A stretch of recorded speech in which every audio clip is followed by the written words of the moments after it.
What's up, everybody? Welcome back to Goon the North. Today we are going to be talking about some prospects. We are going to be each giving our top 5 list on the skill positions: quarterback, running back, wide receiver, tight end.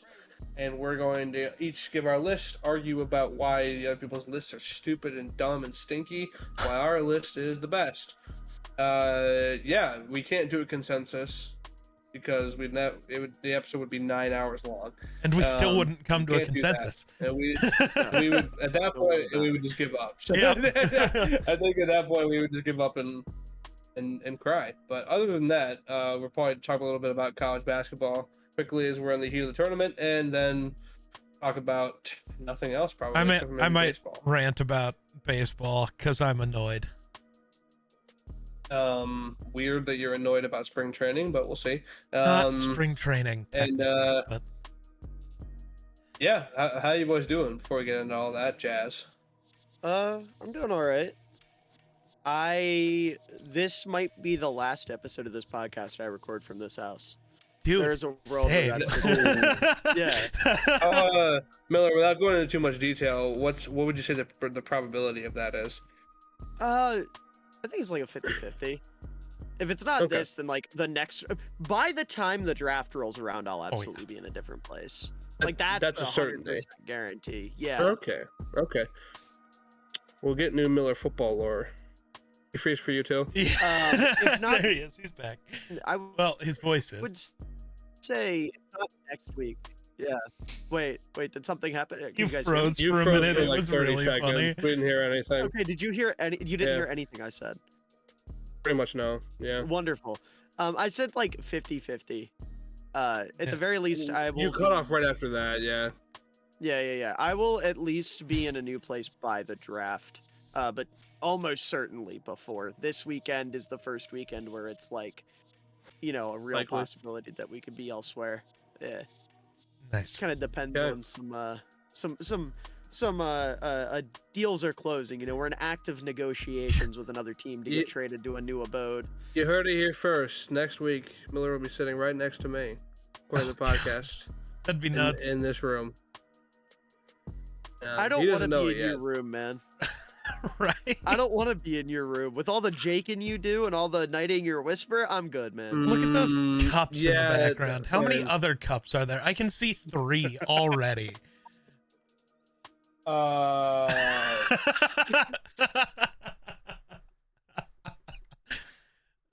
Yeah, so here's the thing about Jake, right? He's a mess. Is that Jake is a mess. Yeah. Not too often, but sometimes I'll just like forget to like throw stuff away, and then I forget so much that one day I'll like be in bed and I'll look up and I'll be like, holy shit. Like I gotta Holy get this shit. I gotta get this under control. But yeah. Geek, how you doing? Doing all right. Been packing. My room is both more This empty is the last and more episode full. Geek will be recording in his house. Yeah. Yeah. I'm that's not crazy. sure if I'll be here next week just because I don't know if my computer will be set up. But either way, the next time I'm recording I am so weirded out by this. will be I different. can't- Why are you weirded out? I just don't get it. Because I don't know. You being in a different place doesn't make any sense. Dude, so I was thinking about it. I You've been sitting started in that making room. Yeah, I started making content in this room. I have made every video ever except for like travel vlogs from I this think room. You and I met. Whether in it was probably, this corner or that corner. Yeah, you and I probably like I don't know. Met 2020, 2021, and every single podcast episode we've ever recorded together has been from that room. Probably same with Miller and his current space too. So No, I was. Where did you at start out?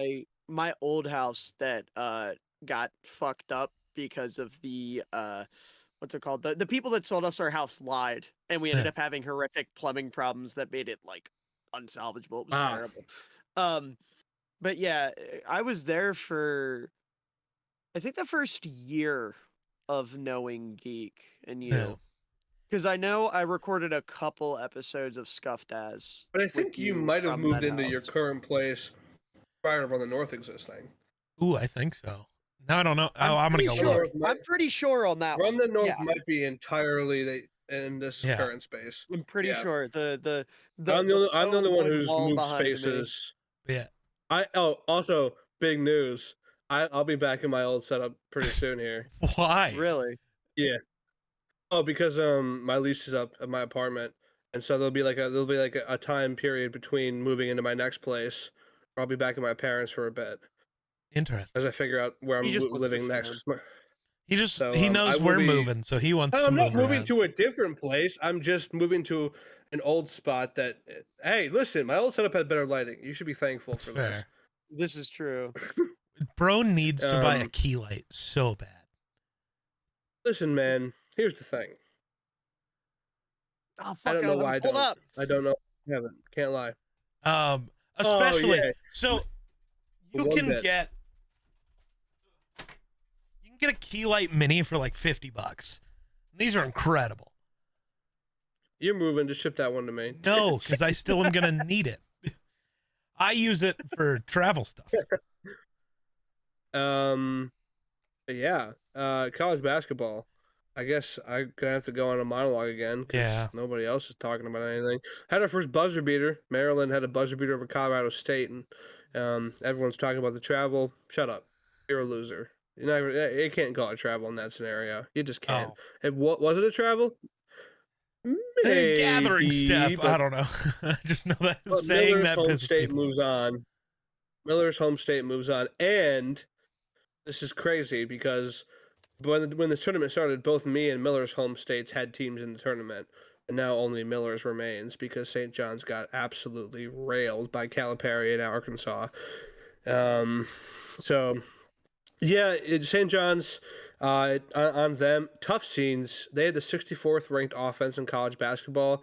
They just grinded people down with their relentless defense, and that's how they won.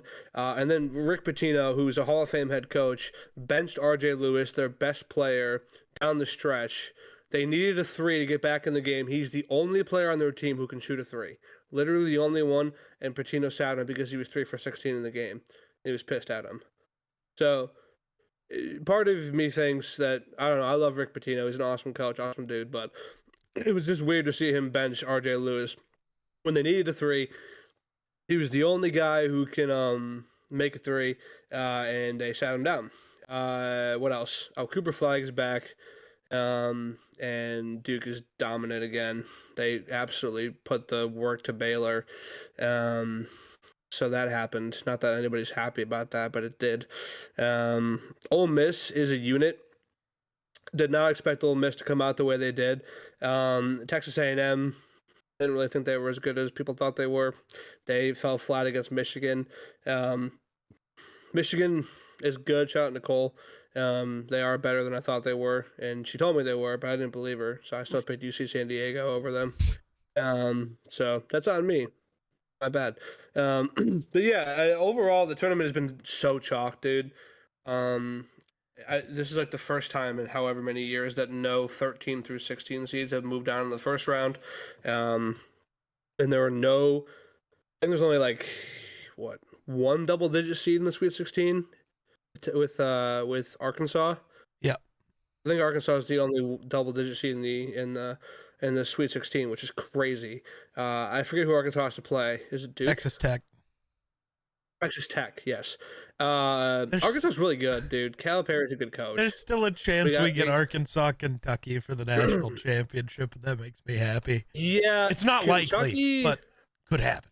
Kentucky's, I don't know if Kentucky's getting past Tennessee or if Arkansas is getting past Texas Tech. But again, dude, to see Calipari first year away from Kentucky after the way he left and all Kentucky fans hating him, to see him go and potentially beat them in the national championship would be pretty sick. Yeah. I can't lie. I don't love Calipari, same way I didn't love Coach K. Yeah,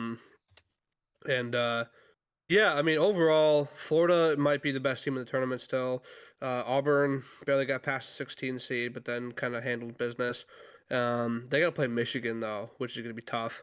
Yeah, I don't know if I got anything else on college basketball. Other than, yeah, our first buzzer beater, Maryland's really good. The Crab 5 moves on. I worry about their depth. Everybody talks about the starting five because it's really good, but they don't have any depth, which is probably what's going to. And I mean, that's pretty much the reason why they almost lost to Colorado State, and probably should have lost to Colorado State, to be completely honest with you. So, yeah, good tournament. We've had some good games. It's just very, very chalky still. And probably will remain that way. I think all 4 1 seeds are going to make a really deep run. Houston's really good. Auburn's really good. Duke is really good. Florida's really good. For the first time in a long time, I don't know when the last time all 4 1 seeds made the Final Four was, but if there's going to be a year where it's going to happen, I think it's this one. So, again, I don't remember when the last time that happened was. If it's ever happened, it's probably happened at some point. But yeah, I mean, I don't know. I don't dislike chalk. I don't think that college basketball is dead because all these 13 seeds are getting their asses kicked. So that's just my take. But parity is yeah. dead, man. It's over. College basketball doesn't matter right now because North Carolina's eliminated. I was gonna say, yeah, UNC got. I was gonna say my interest ended when Oklahoma lost. I was gonna say I literally could not give a fuck less. Yeah.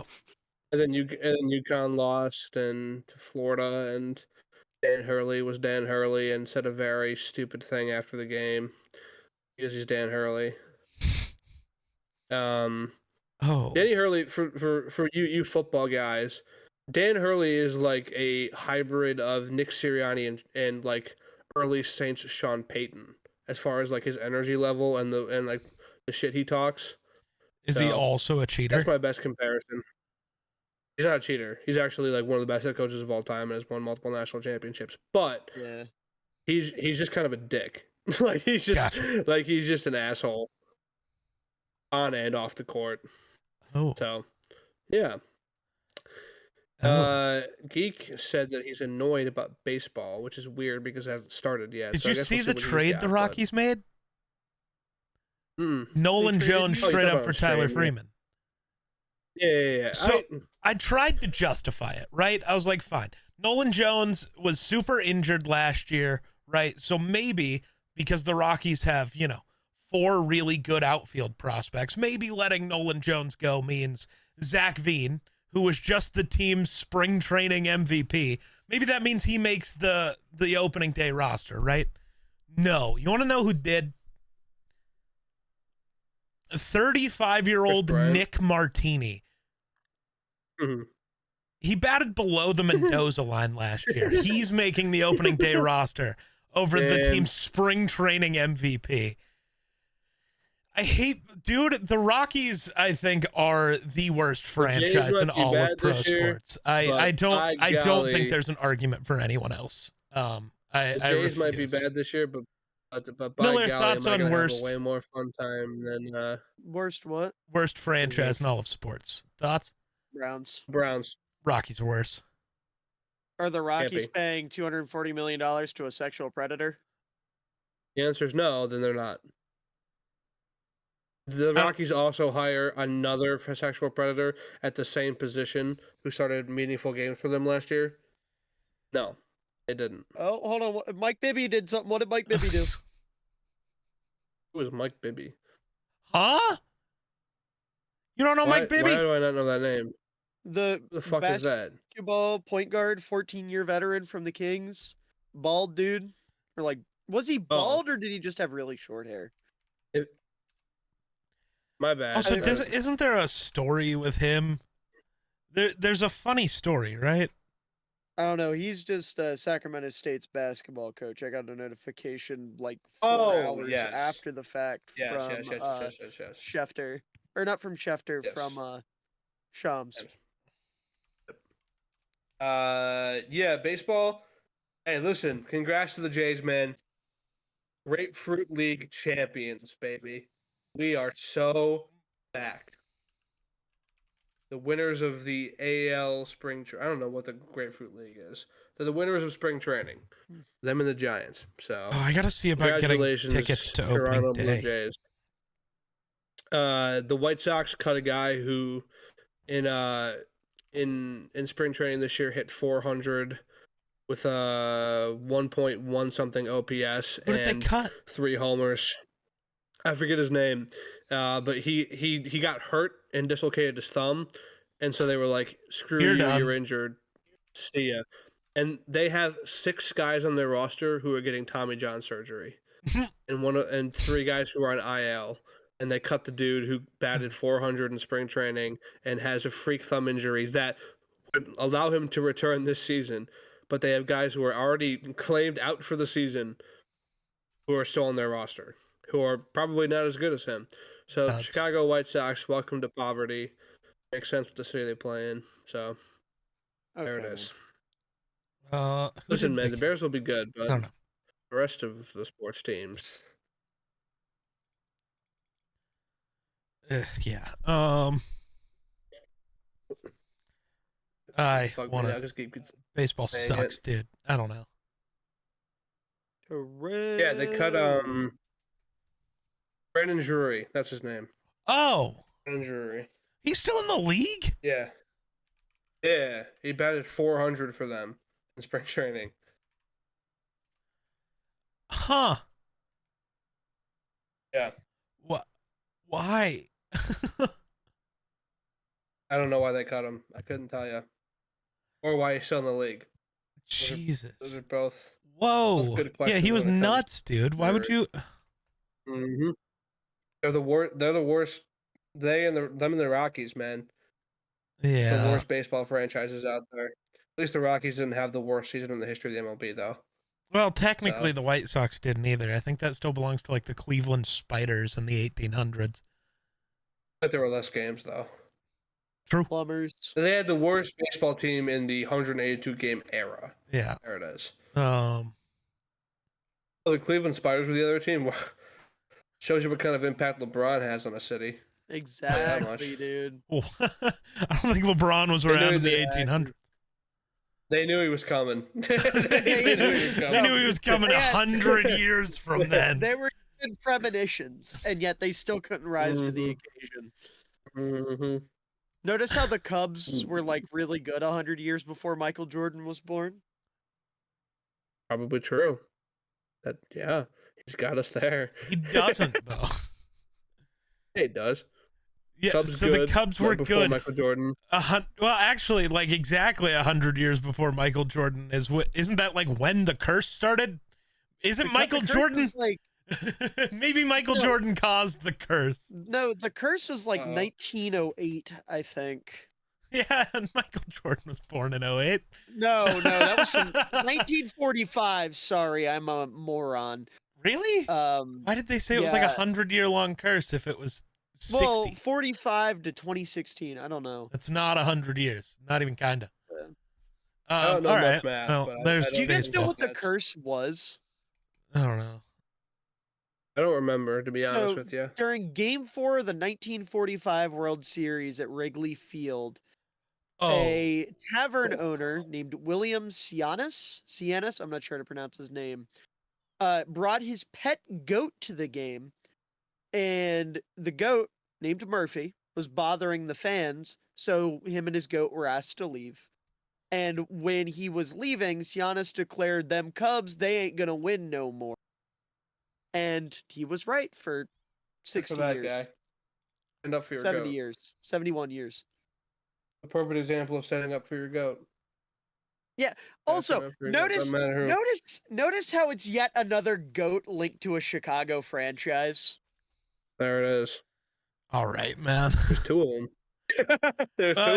We can't do that because the Rockies literally have a team named the Goats and they still suck. So their AA affiliate is called the Yard Goats. Yeah, but that's AA. Oh, yeah, because see, they're not the Goats, they're the something Goats. There's something extra to it. When baseball's played in the yard. If they took off the yards, undefeated. all of a sudden they'd probably be the best. They'd beat the Yankees. Take the yard off, they'd beat the Yankees. There you go. Probably, yeah. Take the yard off, Shohei's going down. He'd join the team. They put Shohei in Fortnite. Yeah. They did put Shohei in Fortnite. It's really fucking funny to me. I'll never forget Nicole joining the D&D voice chat and just saying, "I just killed Shohei Ohtani." Yeah, dude. I was just like, what the hell? like I said, she wants the Diamondbacks to win the NL West this year. He can pitch, he can hit, and he can shoot a rifle. What can't that man do? Yep, that man's cranking 90s as we speak, probably. I guess the one thing he can't do is cover up gambling scandals. He did it pretty well, actually. He got his interpreter jailed for the rest of his life. Oh yeah, that's right. That's right. They did have a fall guy. Never mind. He can do that too. What he did cover it up, unfortunately well. His interpreter might never see the sun again. That's crazy. Oh, that's man. Crazy. I'll never forget that picture of Shohei looking like really anxious at a college basketball game, and there's just the quote tweet is just, "I know sweating a parlay when I see one." Yeah, I mean the NBA is the NBA. It's not. I just went for the playoffs to start there. I'm sure Geek is too. So the Timberwolves can go on a magical run that will lead to an NBA championship with a magical run that will also end in tragedy. Gobert. Dude, if we win the finals, I don't care who they hand the trophy to. Western Conference Finals. Warriors, Timberwolves. Game 7. Jimmy Butler hits the game winner, and he laughs in the faces of the team that once let him walk. Yeah, he would scream at them, "You fucking need me. You can't win without me." He'd just do it again. He'd probably have to get.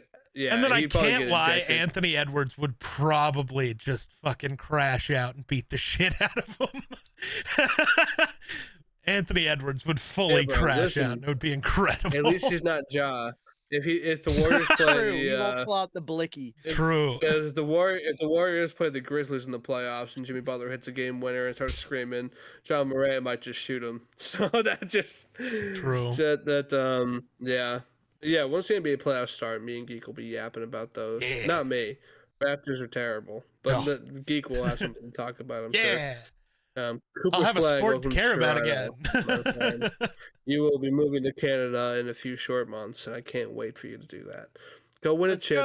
Let's deport Duke players. Come to Toronto. Yeah, see, Miller's on board. Come to Toronto. Duke players. Let's come to Toronto. Bring that championship DNA. Get the dynasty started. Come on, Cooper. Do it. And if you get drafted anywhere else, you say, "Listen, man, I'll only play for the Toronto Raptors." If you don't, if you want John Elway about it, one of the best prospects ever to not even play in your league, and you'll let me go to John the Elway Wizards. to move to Canada would be crazy. Like, I get that things aren't great here, but no, I do get it. I would do it. Nice. I would do it. Toronto's right now, based on the current situation in the world. It's like one of the nicest cities in the world. We need another Vancouver team, though, because Vancouver better. Where it is. It doesn't matter. It just happens to be a part of Canada. Canada but it's actually one of the nicest cities in the world. Right now, Canada better. There's no Vancouver's cool. Edmonton's cool. How many Super Bowl wins does Canada have? Actually, 7. Tom Brady was drafted by the Montreal Expos first, man. Okay, did he ever take a snap for them or attend a training camp or anything? That's a baseball team, and he actually did attend stuff with the team. Okay. And he did attend stuff with the team. He has pictures in the uniform and everything. Hey, listen, man. He's like, he was Canadian first. Shows you the Tom Brady effect, too. That team no longer exists. He got that. He got that team canceled. Yeah, he left, and they were like, "Yeah, Montreal can't have a team anymore. There's no Tom Brady." They're like, "Yeah, listen, man. If Tom Brady had stayed, maybe." Anyway, then they gave that team to Washington D.C. That's true. Got the Nationals, baby. 2019 World Series champions. I was watching a Foolish Baseball video. I showed Steven the Foolish Baseball video that's just about how the Rockies stink because of the Nolan Arenado trade. We were trying to get him to learn how bad the Rockies are. And yeah, again, man, if we're trying to get Steven to like baseball, I can't believe we're showing him Rocky stuff. No, but we're showing him Foolish Baseball stuff. Foolish Baseball is the goat. So it balances out. But he made a reference because the Rockies had spent more money in free agency in the 3 years that they were referencing than over 80% of MLB teams. They were and they just sucked. And he's like, sometimes you spend $290 million on players and you're the worst team in baseball.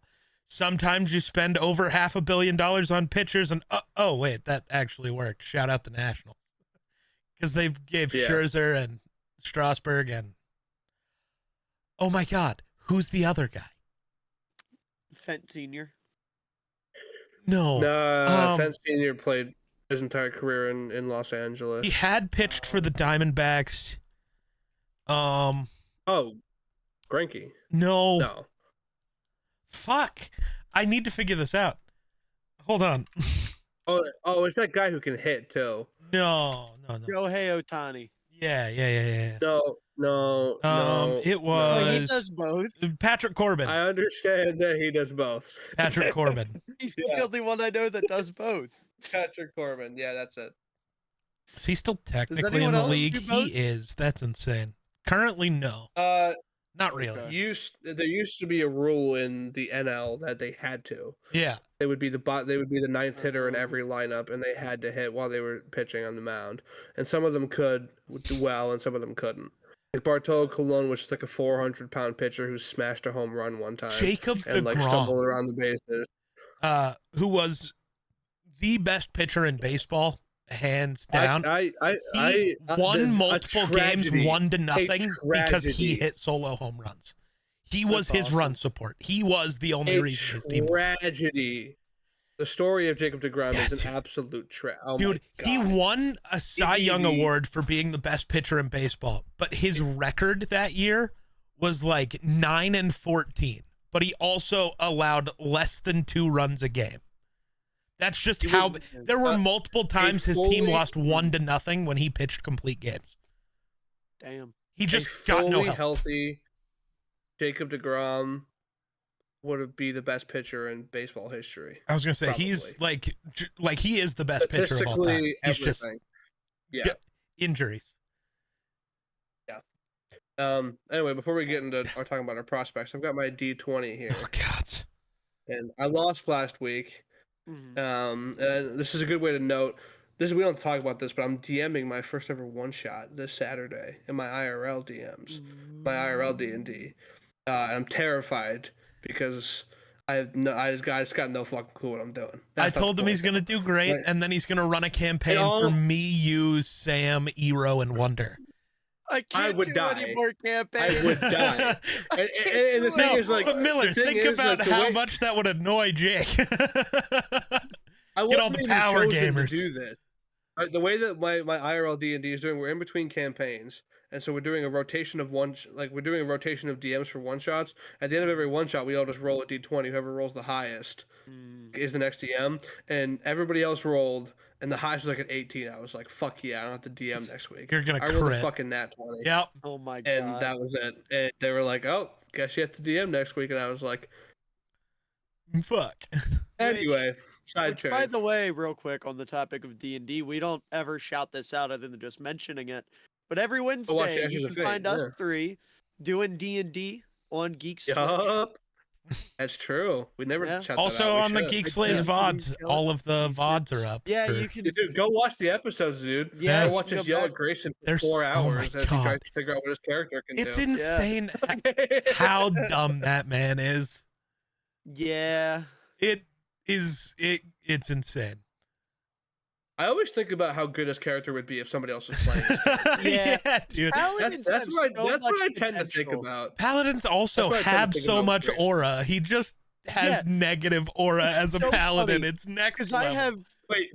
His character should have lots of aura. Oh yeah, absolutely. Technically, his character should have aura, and mine should technically have none. Yeah. Sorcerers are kind of losers. But we're in a world where it's the opposite now. It's just so funny to me because I have been in 2 campaigns, or been involved in 2 campaigns that have featured a paladin. The one that I DM, and then the one, like, my home game with my friends. And in both of them, the paladin is completely useless and does nothing. I've never been around a competent paladin. Oh, and Wonder's never played a paladin in the game you play with him. Yeah. I should just give you the VOD for the final battle in the game I ran where he was a paladin. Cool. Wonder's a douchebag, dude. As a paladin, he's a douchebag. I love it. Honestly, I feel blessed that Grayson doesn't know what he's doing. My job. Today's D20 roll. If one of you guesses what I roll on my D20, after watching the first round of the draft, I will buy one first round draft picks jersey of you guys' choosing. Ooh. It does any of the 32 first round draft picks. I'll buy the jersey that night. One of you guys have the consensus pick one. Okay. I'm not buying Question. Two. Yes. Do you have to buy the jersey for yourself? Bro just wants to get his own jersey.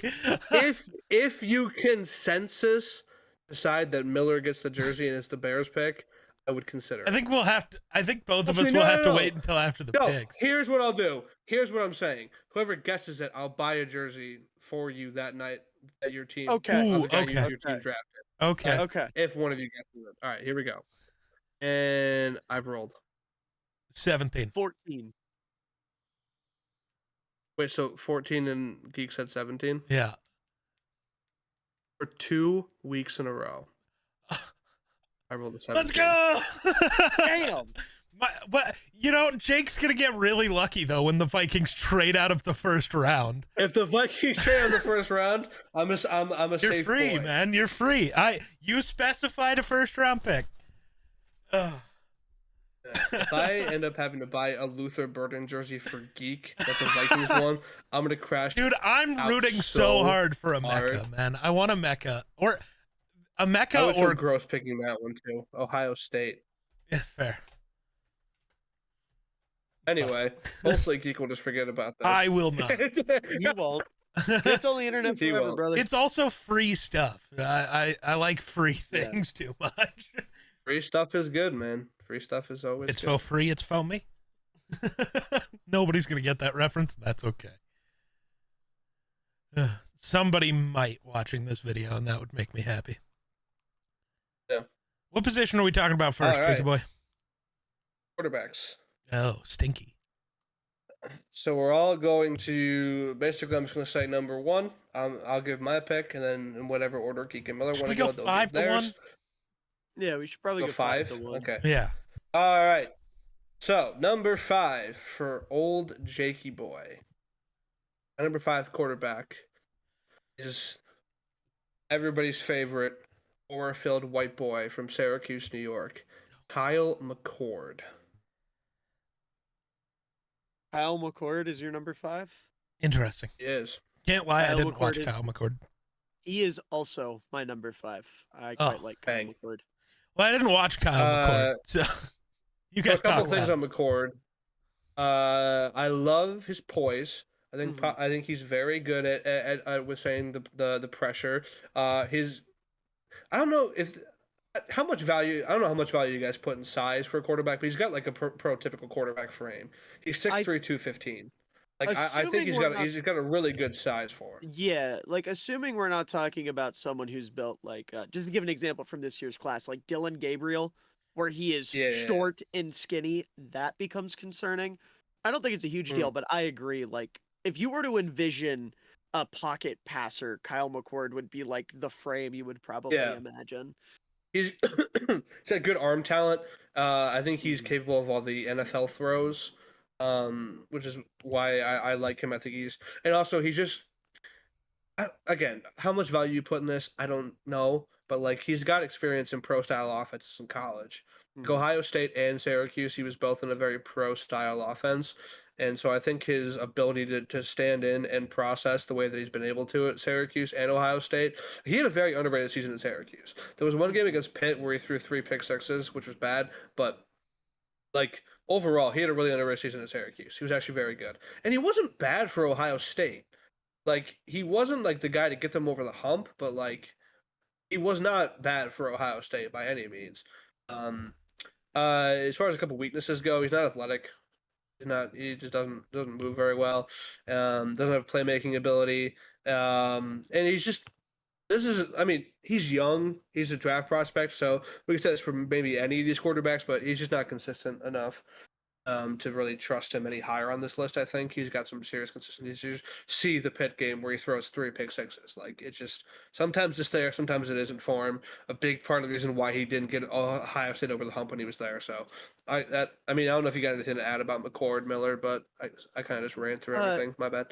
No, you're good. I think the thing I really like about Kyle McCord is, you mentioned his poise, but specifically the way he is able to not only recognize blitzes, but the way he attacks blitzes. Like, when you're watching a quarterback, obviously, if they're sending heat, they're bringing linebackers or bringing safeties, you're taught as a quarterback to replace the blitz. So if you have a slant coming over the middle, a linebacker vacates that area, you hit that immediately. And I think out of the prospects I watched 15 quarterbacks as of right now. I might add more later. But out of the 15 I watched, I thought he was by far and away the best at that. I think also his mechanics are great. His lower body mechanics need a little bit of work, which is really ironic because I can think of 2 draft prospects over the last couple of years where I've said, wow, this guy's really poised in the pocket and is really accurate and really good at reading defenses and, is like controlling pro style offenses, but their lower body mechanics need a little bit of work. And also I don't love their deep ball. And those 2 quarterbacks were Brock Purdy and Bo Nix, who I think play almost exactly like McCord. So I think there's a lot of similarities between those 3. I think McCord, if he lands in the right spot, can absolutely become that type of quarterback. I know as a consensus, we weren't super high on Bo Nix last year, but I think we can all agree he exceeded expectations and looked like a damn good quarterback this year. Part of the issue with Bo Nix is also just that he was 95. No, I get that. Yeah. Like, that was the biggest knock is, like, for a lot of teams, if you're taking a young quarterback, you don't want a guy who's older than Mahomes already. I know that's a bit of an exaggeration, but it's not as much as you think. Right. But I'm just saying, I'm not saying you guys were like dumb or wrong about Bo Nix. I'm just saying, like, oh no, I was I have off on Bo Nix. You do have a type. It's clear I have a type. I mean, and so far I'm 2 for 2 on that type because I liked Brock coming out of Iowa. Presumably, well, depending on where he goes, Kyle McCord will probably not take a snap until he's Bo Nix's age. But True. That's not very possible. I would love to see him end up in Los Angeles, backing up Stafford, because I think this would be like that could be good. Give him a year or 2 behind Stafford, let him grow with McVay. Let McVay fix up those mechanics. Oh my God, dude! I think he could be a legit problem at the next level if you can get him in that kind of offense. So, Geek, who's your number 5? My number 5, because I watched 9 QBs and am not the highest on any of them. But my number 5 is Riley Leonard. Okay. The quarterback out of Notre Dame. He reminds me a lot of Desmond Ridder, and I really like Desmond Ridder. So that's fair. You were pointing like you had. No, I was just saying, I get it. Like, he's a pretty sick athlete. Like, I like his deep ball. He's pretty good pre-snap. He's just not good at all under pressure, like at all. And he also tries to play hero ball, but he's not that good at it. It's not the best, but like, I think there's some tools there. Sanders. Fair. I don't think he's gonna be like a high-end starter, but I think like Ridder, he could be a decent backup. I'm very low on this class as a whole, so like, top 5 being a decent backup is tough, but so is the guy I have at number 4. I was gonna say I have Leonard as my QB12 and like a clump of guys where it's just like they're gonna be fun backups, right? Like they have the athletic tools and the big arm, backups that you love to talk about where it's just like, fuck it. We're probably not winning this game. Let's have fun trying to do it. And maybe they can make something happen. And I think he's absolutely that type of player. But I think what separates him from a lot of those guys is you mentioned how good he is reading the field pre-snap. I think he's an incredibly intelligent football player, which is why my comp for him is actually Josh Dobbs, where Josh Dobbs is exactly that, right? Dobbs is obviously a little bit more polished, but he also got into like the fun backup role late in his career. So I think if someone gets Leonard with the expectation that that's what he's going to be, he could develop pretty quickly. Yeah. I hope he falls far enough to be like a backup for a fun, like a team with a coach that could make him fun. like the Packers, the Vikings, the Niners, maybe the Bears now. I still want to see what Ben Johnson does, you know? I don't want to put Ben Johnson in the category of those other guys yet. Sure. I feel like that's fair. But like he could be one of those guys where the QB whisperer types, because that would just be fun. Sorry, Jake, go ahead. My QB4 is Tyler Shough, Louisville. Yeah. Does anybody else have Tyler Shough at this spot, or can I yab? No, not at this spot. I didn't watch him, no. Also good size, good arm strength. He's able to push the ball downfield. He has some athleticism. He can move. That's kind of what separates him from McCord. Got good experience in multiple systems. He's tough, very tough runner, tough, and was a good leader. Good locker room guy. You know, not that makes him QB4 over McCord, but he's a good locker room guy. Just gotta know that he's for the boys. You know, he's a good leader. And I love Tyler Shough. I think that the way he pushes the ball down the field and the way that he and just the way that he's able to use his arm strength, I think is really good. I think he's athletic, like I said. He's very mobile. He's a solid athlete. But he's a good size, 265, 230. He's good at extending plays. I think that'll be good. Depends on the offense he gets put in the NFL. But the ability he has to extend plays, if he goes to an offense that's good at running the scramble drill, a lot of success coming his way. Because he can extend the plays better than most people in this class, to be honest. So, yeah, my QB4 is Tyler Shough. What do you boys have on your lists? Yeah, my QB4 is Shedeur Sanders. Oh. I am not. Yes. Wow. It is. Shedeur and my number 3 have this. They have the same grade for me. Is that Shough above him? But I just trust the other player more. Like, I'll explain it when I get to my number 3. I've been going back and forth in my head. But Shedeur, the thing that like brings him down a little bit for me, because I still have a second round grade on him. Like, I think he's absolutely a starting caliber NFL quarterback. But I kind of expressed this last week a little bit. I'm really worried about Shedeur's like understanding of his talent, because he has the skill set of like a Geno Smith, or I saw someone compare him to like Bengals Andy Dalton, and I think that's absolutely justified. Good pocket passer, accurate over the middle, handles pressure well, good enough arm to hit a throw wherever he needs to across the field from a good platform. And even then, he does have good athletic tools. He can make throws on the run. The problem is everything he has in his arsenal, I don't know if it's because he has Dion chirping in his ear, or if he thinks everything's needs to be a TikTok highlight, or what it is. God, I sound like a 45-year-old man right now. But like, genuinely speaking, I appreciate the hustle. I appreciate the like, fuck it, I'm better like mindset. I love it. I respect him for it. My concern is at the NFL level, that's going to get you in trouble, because he thinks he is better at everything. He thinks he can run like Lamar. He thinks he can throw across his body like Mahomes. He thinks he can sit in the pocket and deliver like he's Brady. He's not. He's good at all of those things, but not as good as he thinks. And I think that is going to hold him back a little bit. And I also have my concerns about like how high his actual ceiling is, because I think he's going to be like a middle of the pack starter. Maybe he can break into like the top 10 if he can continue to develop kind of like Geno has, but I don't know. I think he's a starting caliber quarterback, and he's probably going to be a top 5 pick, probably going to be a New York Giant or a Cleveland Brown, but I don't love him as much as a lot of people seem to. Fair. Oh, that means it's my turn. My 4 spot is Will Howard, which I'm wondering if that's, who do you have at 3? I'm so confused. Howard's my 6, if I'm not mistaken. Double checking. Yes. But like, I like Will Howard. Will Howard, like, he has a good arm. He is really good in play action.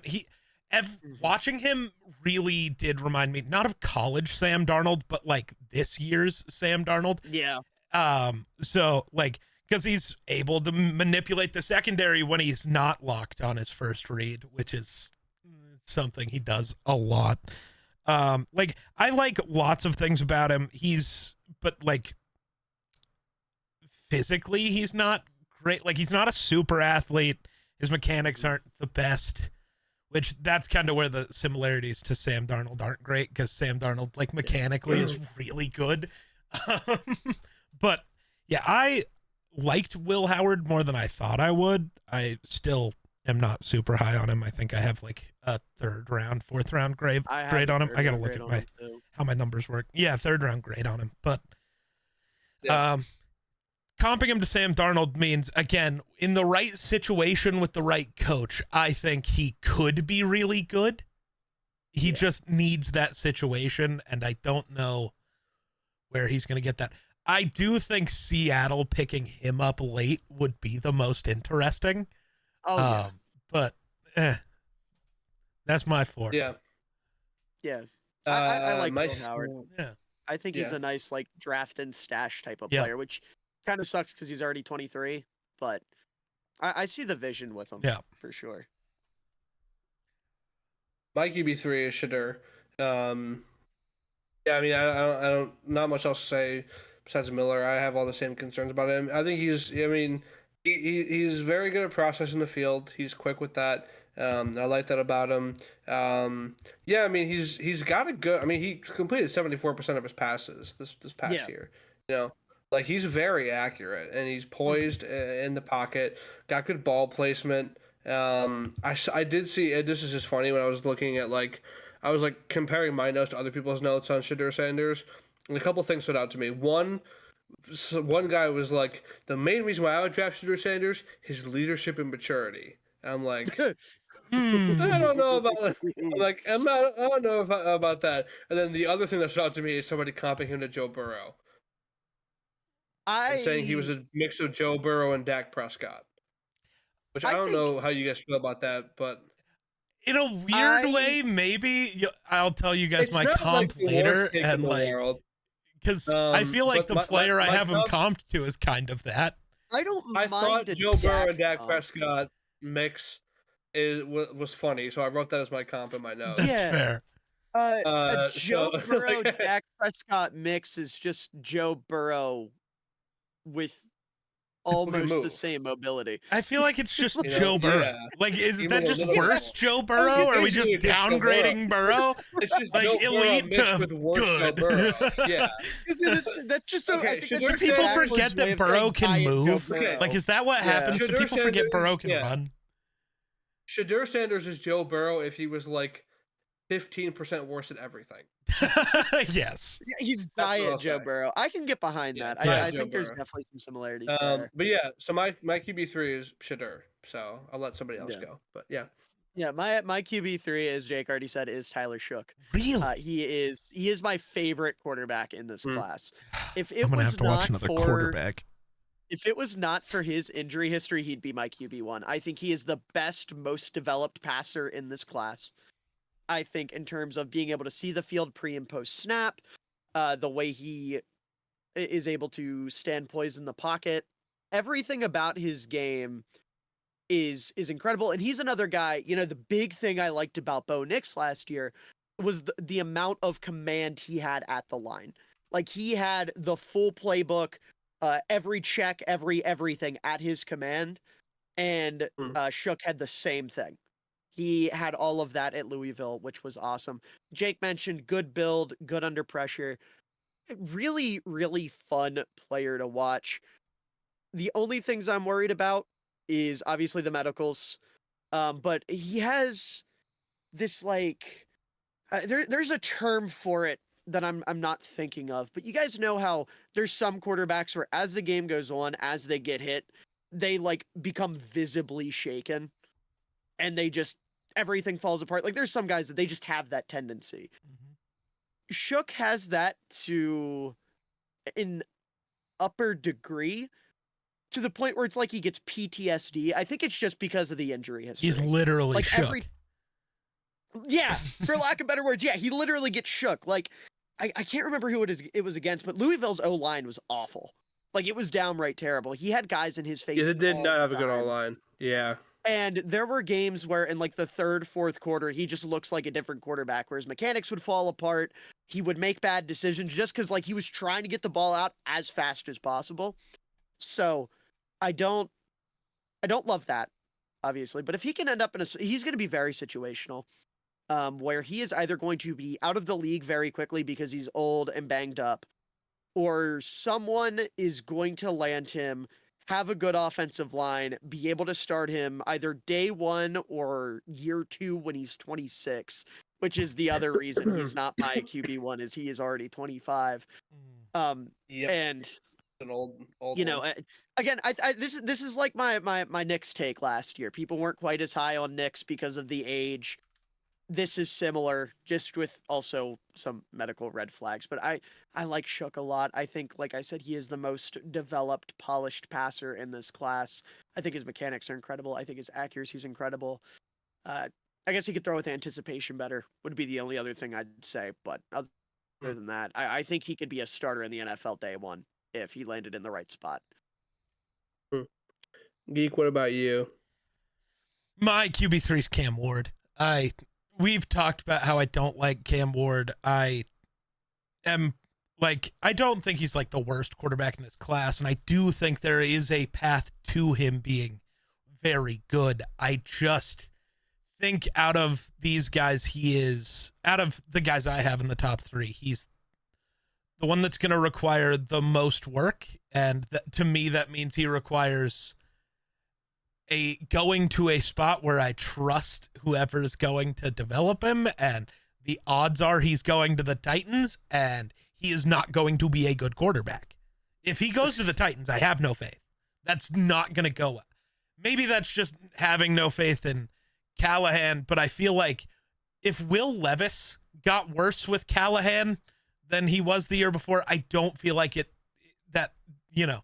leads me to have a bunch of faith in what can work out for Cam Ward.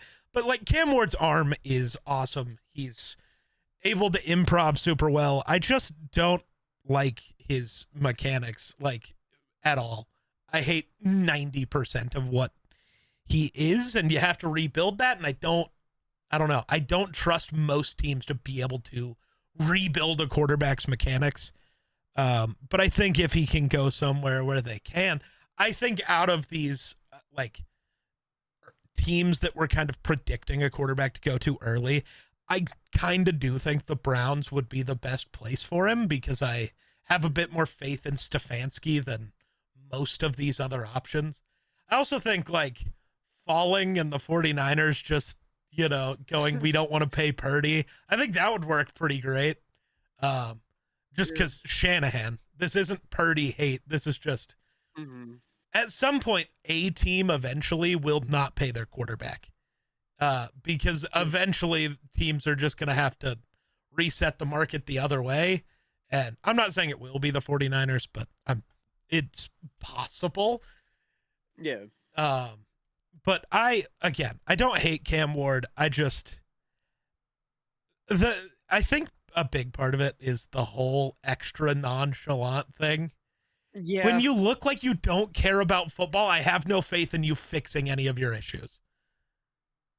With the other guys, there's some semblance of they give a shit, so they might take some coaching. I don't know if Cam Ward will. Yeah, see, the difference between what I think is so funny is the NBA comp to Cam Ward's attitude is Nikola Jokic, but the difference is Nikola Jokic is really good at everything. Yes. Yeah. Naturally, so he can just be like, okay, I'm playing basketball, and then he'll chuck one from the half court and drill it, and to complete a 50-point triple-double. Right. And then Cam Ward's like, okay, I don't care, and then he throws a bonehead pick to the linebacker in the middle of the field, and he's like, yeah. He's like, I'm playing football. So that's the difference. But I think the other thing that killed me for him was, I don't care whether it was his decision or his coach's, but the sitting in the middle of a bowl game that you started while you're just get the record. Still, that was totally his choice. Yeah, I hated that. The coaches would not have said no if he was like, hey, I'm staying in. Right. And choosing to let your team lose a bowl game. Yeah. Yeah. I don't know. That hits me the wrong way. Pop-Tart Bowl too. Didn't he ruin the Pop-Tart Bowl? I think so, yeah. He might have. Yeah. Maybe I know maybe bowl games don't mean as much anymore. I don't like. I'm cool if you choose not to play. that's a whole different thing. Because then you're just doing things for your career. But if you you chose to suit up, play the fucking game. I hate that. It's on the record, man. Yeah. That was it. Gross. Bugs me. But yeah, so my QB2 is Jalen Milroe. I mean, elite athleticism. He's so fast, dude. He's just so fast. Yeah. He just runs so fast. He run a faster 40 than Isaiah Bond, who said he was going to break the record. Yeah. Yeah, he was crazy. Jalen Milroe, hand up. I think he's the best deep ball in the class. Yeah. When it's on target, yeah. I think he's got when it gets there, absolutely. That is the Anthony Richardson take, but again, it's my second Anthony Richardson. At his peak, he has the best deep ball in the class. I'll say that. He's got good arm strength. He's a good playmaker. He's actually a good leader. Outside of the Shedeur, he's tough. He's a good leader. Pocket presence isn't great. Can process the field that well. Again, it's Anthony Richardson. He's not consistent. He's got bad mechanics. Yeah. Yeah. I don't care if I'm falling for it again. I don't care. I fell for it too. Don't worry. I'm gonna keep falling for the athletic toolsy guy. Yep. I know both these two did because I know where Miller's got him. I don't know where Geek's got him, but I know it's top two. And I know where Miller's got him. We were all falling for it. I don't give a shit. We all are. We're doing this again. We're running it back. do it again. Give me Jalen Miller number 2. Miller, who do you got? No, my number 2 is Cam Ward. I am in the middle of you two because obviously Jake. Unless you are about to fucking pull out the craziest Jackson Dart Quinn Ewers take of all time. Nah, Dylan Gabriel QB1. Maybe. Either way, I think I fall in this middle of the spectrum with you two, where I definitely see where Geek's coming from with the mechanical issues. I think his upper body will be fine, but his footwork is a mess. Yeah. And a lot of work needs to be done with that. To be fair, though, I think it is, I'm not going to say easy, but I feel like it's easier to correct footwork than it is to correct a throwing motion. Because, I mean, a throwing motion, that's just, at a certain point that becomes second nature. Yeah. Right? With footwork, that there's at least, I've never played quarterback, so I'm speaking from, listening to people talk. I'm not speaking from experience. It was a fucking nose tackle when I played. But, looking at things and knowing people or hearing what people have to say, it seems like it's a lot easier to correct footwork. Drake May, you guys know I loved him. That was my big critique of him last year. He went into New England. That footwork got cleaned right up. That took an off season. And all of a sudden, still not perfect, but he made major strides. And if Cam Ward can do that in, going into his rookie year, then I think there's a really good conversation to be had there. But I think outside of Shook, obviously he is one of the most precise passers in this class. I think his pocket presence is incredible. That's what really stands out to me about Cam Ward is how well he manipulates the pocket and handles pressure. The mobility is there. The playmaking's there. The deep ball's there. Reminds me a lot of Kyler Murray if Kyler Murray wasn't 3'2". I like Cam Ward. I see the concerns that Geek has, and maybe I'm letting Geek be in my ear a little bit too much. Because I almost talked myself into QB1 for Cam Ward, but unfortunately I'm going to let myself make the mistake again and get my heart broken by yet another freaky athlete that has a pretty deep ball. Wait, do me and Miller agree on number 1 then? Interesting. You do. So who's your number 2, Geek? My number 2 is Shedeur. He... much like everybody else, only has a second-round grade because major flaws. When you were saying the Dak Prescott, Joe Burrow comp, my comp for him is just Jalen Hurts. I think I talked with Miller about this at one point, and it is because Shedeur cannot create during the scramble. He either needs to be a pocket passer or be a runner. He cannot do the Mahomes hero play. So if you comp him to Hurts was also a second round pick. I think they do a lot of things similar. I don't think, obviously Shedeur's not as strong as Jalen Hurts, which could lead to some issues, but I think both are pretty good processors, able to read things before the play. Obviously Shedeur is one of the most accurate QBs in this class. Like, yeah, I really do like Shedeur. I understand why he's going to go pretty high. Man, his overconfidence is scary. He really does think Mahomes. Yeah. And he is more Geno, which could still be a really good QB. You just have to be smarter. And I don't know if he will be. He is the type of guy who I think like going to New York would be awful for him. He actually does need to go to like a Cleveland or somewhere where there's much less attention. Because I don't know if he would handle the crucifixion that is New York. The problem is he's going to get a lot of attention no matter where he goes. But there's is going to make sure but there's levels. That New York media is different, man. Sure, New York media is absolutely, but I'm just saying it's not like he's going to get picked up by Cleveland. Everyone's going to forget about him and halfway through the year be like, there's one team where they would forget about him. Okay, well, you guys got that Michigan kid. And even that, I think yeah. But they've all forgotten about the Michigan kid too. I will say, since none of us directly brought it up, Jake alluded to it.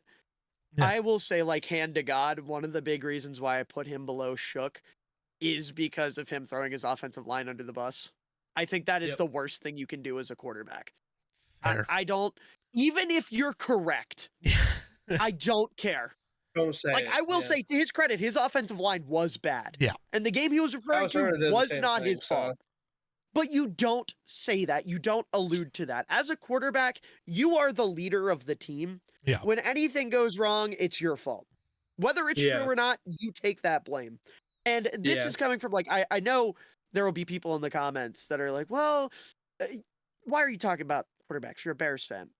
I have seen Bears quarterbacks play with god-awful offensive lines to, like, on par, if not worse, than what Shedeur was dealing with.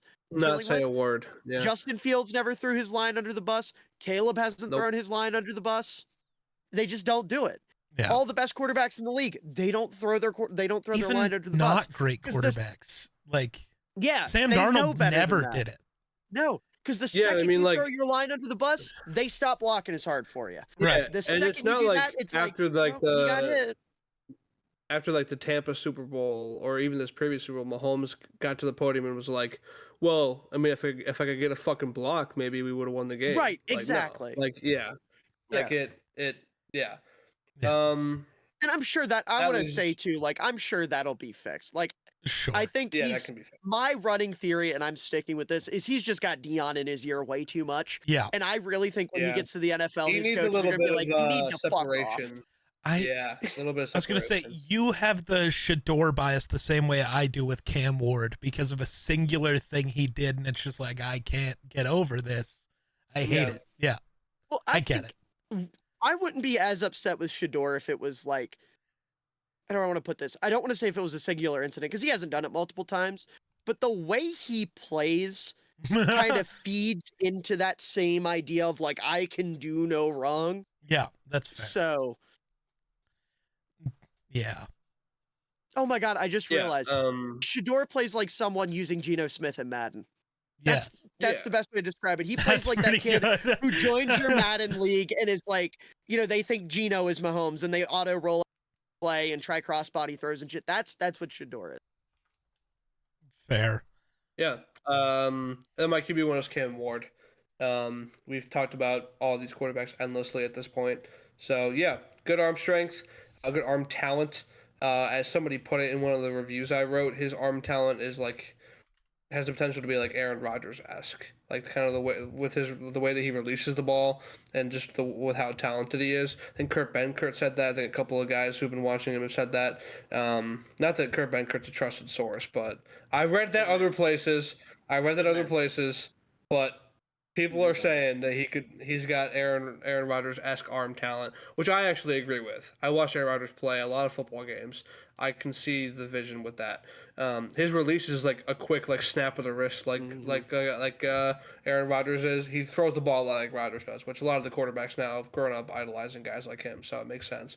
But yeah, I think Cam Ward is most NFL ready. I think if he goes to a team that's ready to compete like the Browns, he could make an immediate difference for a team that just was a quarterback away. So yeah, I think Cam Moore's the best quarterback in the class, the most NFL ready. If Jalen Milroe was more polished, I think he'd be number one for me. But I just think the NFL readiness of Cam Moore gives him the slight edge. It's weird that this has flipped from what 2 years ago was. Because it was me and Miller ranking Richardson lower, with Jake being like, he's number one, and now it's this way with me and Miller going, freaky athlete, best. The difference between Milroe and Richardson, though, is I like Milroe against pressure a lot better. Fair. Richardson panics the second things break down. He is erratic. He's too spontaneous. He struggles. Milroe is surprisingly good handling pressure. Now, I'm not saying he's Mahomes, like he feels pressure and is able to roll out right away and make like crazy throws, but he does have a good feel for when the pocket starts to break down. And there's moments on his tape of him stepping up into pressure and, making reads, delivering throws. And obviously with his athletic tools, he's able to take that pressure, run away from it, make plays with his legs. And I don't know. I think Jake already mentioned the upside. I don't have to go into detail with it, but to put it in perspective, I hate when people do this normally, but I think it is really fitting for Milroe that, like, in a world where he doesn't pan out as a quarterback, say after his rookie contract, he is the same player. He has not developed. He has not progressed. He would be what? Well, he'd be 26, maybe not. Maybe a little bit before that. If you feel like you're getting nowhere with the progression, I would not hate the idea of Milroe at running back because of how good his vision is, how good he is, like, creating in space. I'm not saying I think he's a running back. I'm not doing the... Bro's already hitting him with the Justin Fields. No, who was the asshole that said Lamar was a receiver? Lots of people did back then for some reason. There was some like specific old white dude. I remember that. Was it Mel Kiper? Could have been. No. He's an idiot, so I just assumed. Sure. But Mel Kiper said he was a running back. I'm not saying that Milroe is a running back. I'm just saying if all else fails and you're like, all right, we invested this capital and we need to get something, then I think he could make that transition. And that's more of a compliment to his ability as a runner than it is to his ability as a passer. Because I think if you're going to do that, you have to exhaust all resources making him into a quarterback. Because if he can pan out, like we said about Anthony Richardson 2 years ago, he has the potential to be the freakiest athlete at the position, to be a legitimate dual threat we haven't seen before, just because he's different than Lamar. Lamar is a lot more he's a lot more creative as a runner. He's really wiggly, for lack of a better word, where Milroe just is a burner. He's just fast. The other thing with Lamar is even if Milroe can figure out some of the things, Lamar is like a surgical passer, dude. Yes. And exactly. Milroe will never be that. Milroe is more of a mix of like Josh Allen and Lamar, where so it is super different. Mm-hmm. Honestly, Milroe could end up being I think I've just changed my high end comp. Mm-hmm.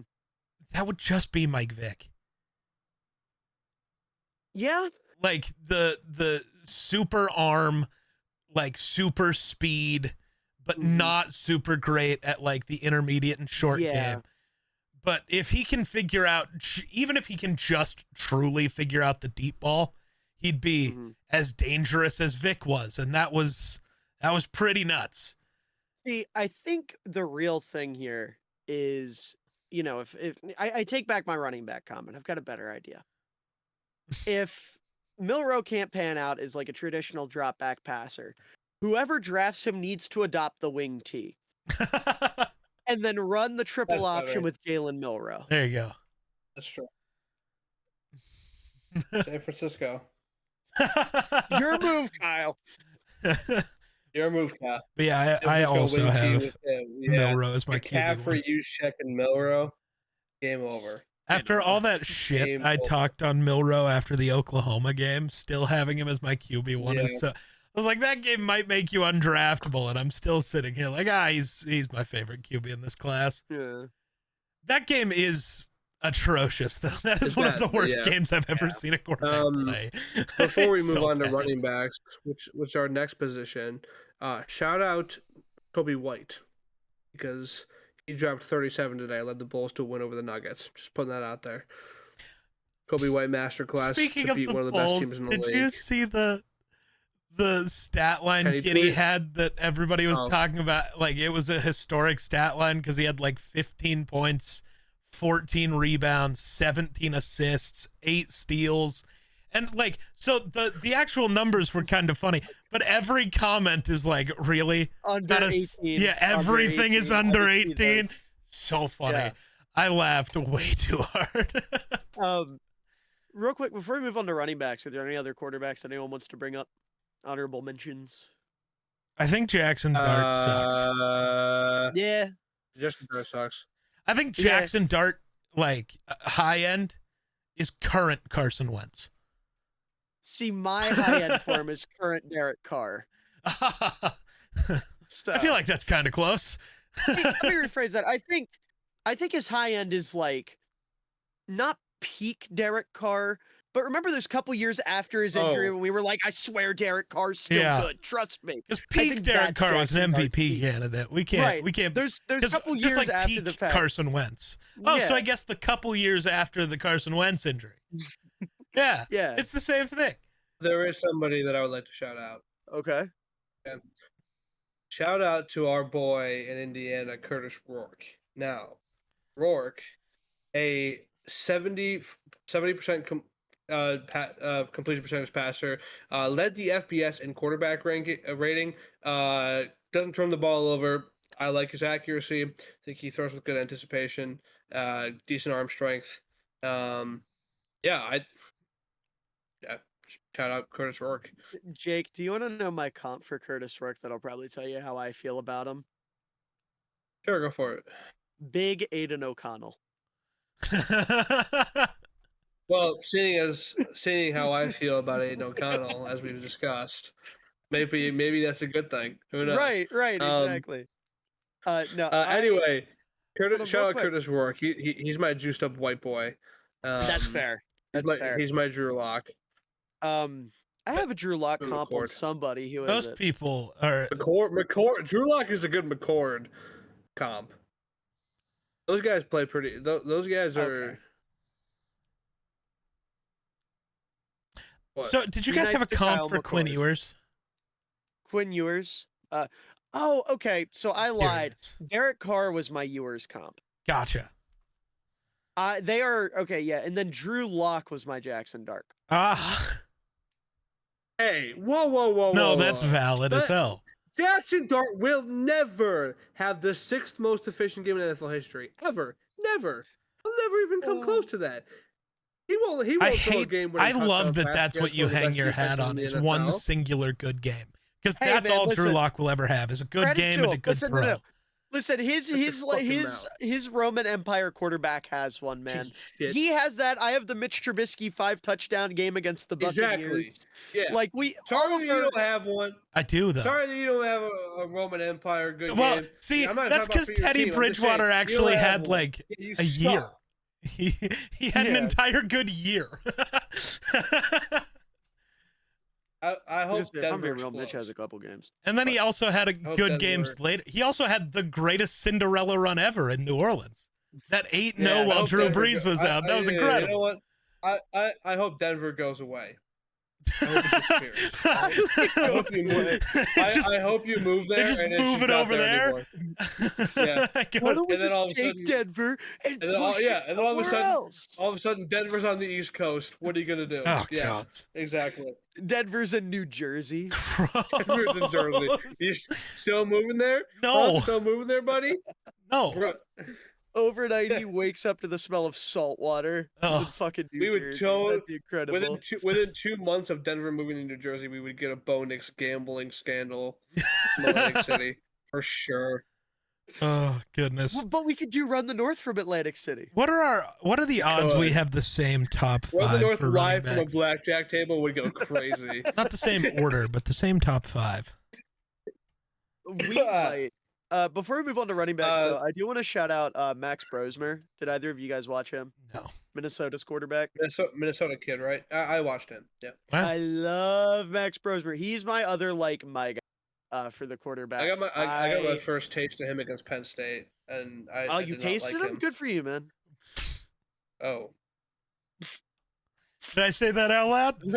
That wasn't funny. That's what the O was. That was less of a like, oh, what the hell? That was just more of a. my first damn, did I say that? Viewing of him against Penn State, and I did not like it because he was good. Yeah, I was gonna say, yeah, he's just he's never gonna be a starter, I don't think, but he's gonna be like a really surgical backup game managing pocket passer, and he just. This is the old head in me, but like he is such an aesthetically pleasing traditional pocket passer. Like when I was watching his tape, I was like, is it 2005? I'm reminiscing for when I was 2 years old, but was reminiscing over a time he wasn't around for. Right. Is this game filmed from 2005? Did I find lost media? Yeah. But no, you want to talk about a quick release? That dude. Yeah, like the fucking wrist, dude. Yeah, I love Max Brosmer. I think I want him as Caleb's backup so bad, but it'll never happen. That'd be sick. Anyway, speaking of Caleb's, my RB5 is Caleb Johnson, running back out of Iowa. He barely slipped in. That's insane. Lucky for him. Barely slipped. Fair enough. Shout out Devin Neal. Love you, but you didn't make it. What? He didn't make it? Did he make it in yours? No, close. But I thought he went for Jake because Jake loves Devin Neal. I love Devin Neal. My heart is breaking for you. Between him and Caleb Johnson, and I just barely put him in. Mostly so Geek wouldn't spend 40 minutes yelling at me during this episode. Valid. We could save some time. That's valid. Anyway, I'll let Miller or Geek yap about Caleb Johnson. I'd be yapped about a lot of guys, but I'll do it later. Yeah, he's got good vision. Got good patience. I think he's a very patient runner. I like that about him. He's versatile. I think he works in both the gap and his own running scheme, which I like. I like guys who can do both. But yeah, I just have guys ahead of him who I'll yap about more. But I know that Geek's got a lot to say about Caleb Johnson. I think Miller also has Caleb Johnson in the same spot, so I'll kick it over to him. I have a 3-way tie for my 5th/3rd. No. Oh. Just for fifth, 6th, 7th. Oh, yeah. Who all's there, and then who are you picking? I have Quinshon Judkins with the highest grade, or not the highest grade, like rated the highest on my board. Yeah. But Quinshon Judkins, Caleb Johnson, and Devin Neal are all tied at 5 for me. Okay. Outside of Caleb Johnson, we have 2 similar guys in this range. Quinshon and Devin Neal. So who are you picking to be your 5? I guess the way it's written on my board, it would be Quinshon Judkins. I love his vision. He has the best vision in the class, maybe. That's crazy. I know. I'm sorry. Listen, I love Devin Neal. Devin Neal is so fun because he's just mean. He doesn't like other people. I want somebody to have it. Yeah, he hates other football players. He wants to be the only one. He wants to be the only football player. There can be only one. But yeah, Judkins. I love that. Shout out. I think he's getting overlooked a little bit because of his teammate, who isn't very good. That's a lie. I was gonna say I'm way not as low on. He's my RB10. I have a third. Oh, actually, we are exactly the same on TreVeyon Henderson. But yeah, his vision and his burst is really impressive. Judkins is one of those guys that I don't think will ever be like a true RB1. Which now that I'm saying that, I'm gonna put Caleb Johnson ahead of him. All right, well, switch up and start talking about Caleb because Judkins no longer matters. Now we have the same order. No, we don't because Caleb's higher. I was gonna say, no, we don't. God damn. I was gonna say, Quinshon Judkins is very much like he's gonna be the number 1 guy in a committee at the next level, I think. But God, Caleb Johnson, I don't like him as much as Geek. I'm gonna try to be brief. I think the explosiveness is there. Or let me rephrase that. I think the long speed is there. What concerns me about Caleb Johnson is the explosiveness. Because I think like out of the top backs, he just takes a couple extra steps to get up to top speed, which is concerning and why I don't necessarily agree super like can play in either a gap. I don't think hitting your mic is helping. I know it's not, but it's making me feel better. Okay. Continue. Bro had a little tantrum over there. I did. But no, I think when it comes to his like projection, I think he is much more of a zone runner. Because I think in a gap scheme, you're gonna have to require him to hit that hole too quickly. Whereas in zone, he will have a little bit of a better opportunity to like press the line, be right there, and hit the gap immediately. But I like his vision a lot. I like the power. I like the long speed.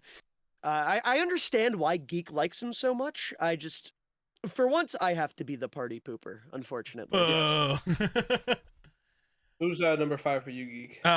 Damian Martinez. Who I wonder if you guys have higher or lower. Miller has higher. Okay, that's fair. Seeing where you probably have Caleb Johnson, I think you and I flipped the tail. Interesting. Okay. Like I have a couple issues. Like his burst is actually better than Caleb's. He's just slower. Like his top end's just not there. And I feel like that's slightly more important. I'll talk about it more when it comes to like Caleb, but like, yes, being able to initially burst through the hole is important, but I think being able to break away later is just as, if not more important. Sure. But he's incredible. I do love Damian Martinez. I have, what do I have him graded as? I have him just as a second round, early second rounder. I have 4 first round grades on guys though. So, but fair. I don't take positional value into account at all. There's a decent chance if I grade a kicker, they'll be in the first round again. Dude's doing what I did with with fullback man. Hunter Lipke. I gotta throw myself off a bridge. This year's class. What kicker did I give a first? Oh, it was Lipke. Jake did say Hunter Lipke. I didn't hear you. No, I was so stuck in my own brain. I was like, who is it? Yeah, Lipke was the year he came out, he was the number 1 prospect on my board. Yeah, I remember that. Yep. My number 4 running back is Cameron Scatabo from ASU. Yeah, you're right. Is it Scatabo or Scatabo? It's Scatabo. He's right. Hold on. Nicole says Scatabo, and I trust Nicole. Right. I thought Nicole said the other one. You're right. My bad. I mean, he's a very physical runner. He's got good vision, good patience. He's versatile. Can catch the ball out of the backfield. Good run after the catch. And the dude's just relentless. He's a machine. Mm-hmm. I mean, he can do whatever you ask him to do. He put his heart and his soul on the line against Texas and just barely couldn't get it done all on his own. Threw a touchdown pass against Texas. He just does it all. I mean, I love him. I think he's got a lot of heart. He'll stay on the field for as many carries as you need him to, and that's what I love. Is that you can run him for as long as you want, and he'll keep it in. I think he's physical. Obviously, he's kind of got like the small, slow kind of guy going on. I don't think that should be that big of a knock on him. So. Yeah. Why not take a shot on a 23-year-old James Conner? Like, it's interesting that you have him comp to James Conner. I have Damian. I have Damian comp to James Conner, and then I have Cam comp to Toby Gerhart. I like that a lot. I love Toby Gerhart, man. Obviously the 2 big weaknesses are pure athleticism and size and speed for Cam Scatabo. Yeah. So. Yeah. He's my 4. My 4 actually changed this morning. Because listen, I am not immune to how do I put this? I'm not immune to guys that are just gamers, right? Like real football guys, right? So It moved somebody above my beloved Damian Martinez, who is my RB4. Then, so who? So Martinez was your RB4 and fell to RB8? No, Martinez was my RB3 and fell to 4. Okay. I was like, what are you talking about? But okay, no, that makes sense. I was saying I flipped my 3 and 4 this morning is what I'm trying to say, because I went back just like for a couple players to for recording this episode. I went back and brushed up on a couple guys. And listen, I love Damian Martinez, right? I'll talk about my other guy in a minute, or when it comes back to me. But like Damian Martinez, I really do like the James Conner, not the James Conner comp, the David Montgomery comp, because I feel like he is that type of player. Where I agree with Geek, the long speed isn't necessarily there. He's not somebody that's going to be a featured back at the next level. He's not going to run your. But look at what David Montgomery did for the Lions last year. He was the engine of that offense. He wore it down so Jahmyr Gibbs could come in and burn past the defense with his speed and with his ability in open. But David Montgomery, he's consistent. He gets yards, great vision. Damian Martinez is all over. Not the flashiest guy in the world, not the most exciting guy in the world, but he's consistent and he gets shit done. Not every running back has to be a big play threat all the time.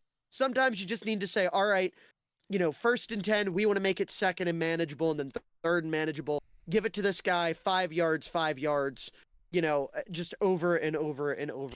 Like I said, I love his vision, love his contact balance, love his aggression. I think he brings a fantastic demeanor to the field. He's just a really, really fun player. For me, being like a nerd for the like I said, vision's the number one thing I look for in a running back. I would rather see a running back be able to see a hole across the line and hit it, as opposed to have the red carpet rolled out for him and outrun the like. Speed's important, but only to a certain degree, in my opinion. Whereas vision trumps all, which might just be because I had to watch a year of DeAndre Swift and I'm scarred, but I don't care.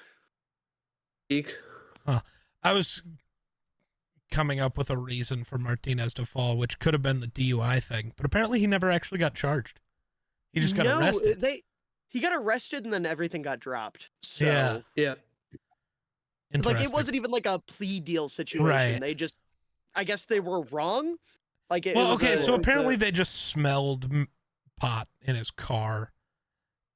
Oh, well, that's But I guess they never did an actual drug test, because you can't do the same, you can't just breathalyze him, and field sobriety tests are stupid and don't work. Mm-hmm. So I guess they just were too lazy to drug test him and sent him on his way, or maybe they did drug test him and they never said. Right. So maybe it wasn't how when he got pulled over. Maybe he just had some residue, because that shit stank. True. Or there was just pot in the car. Because it was while he was at Oregon, so weed was legal. There's nothing they could do about it.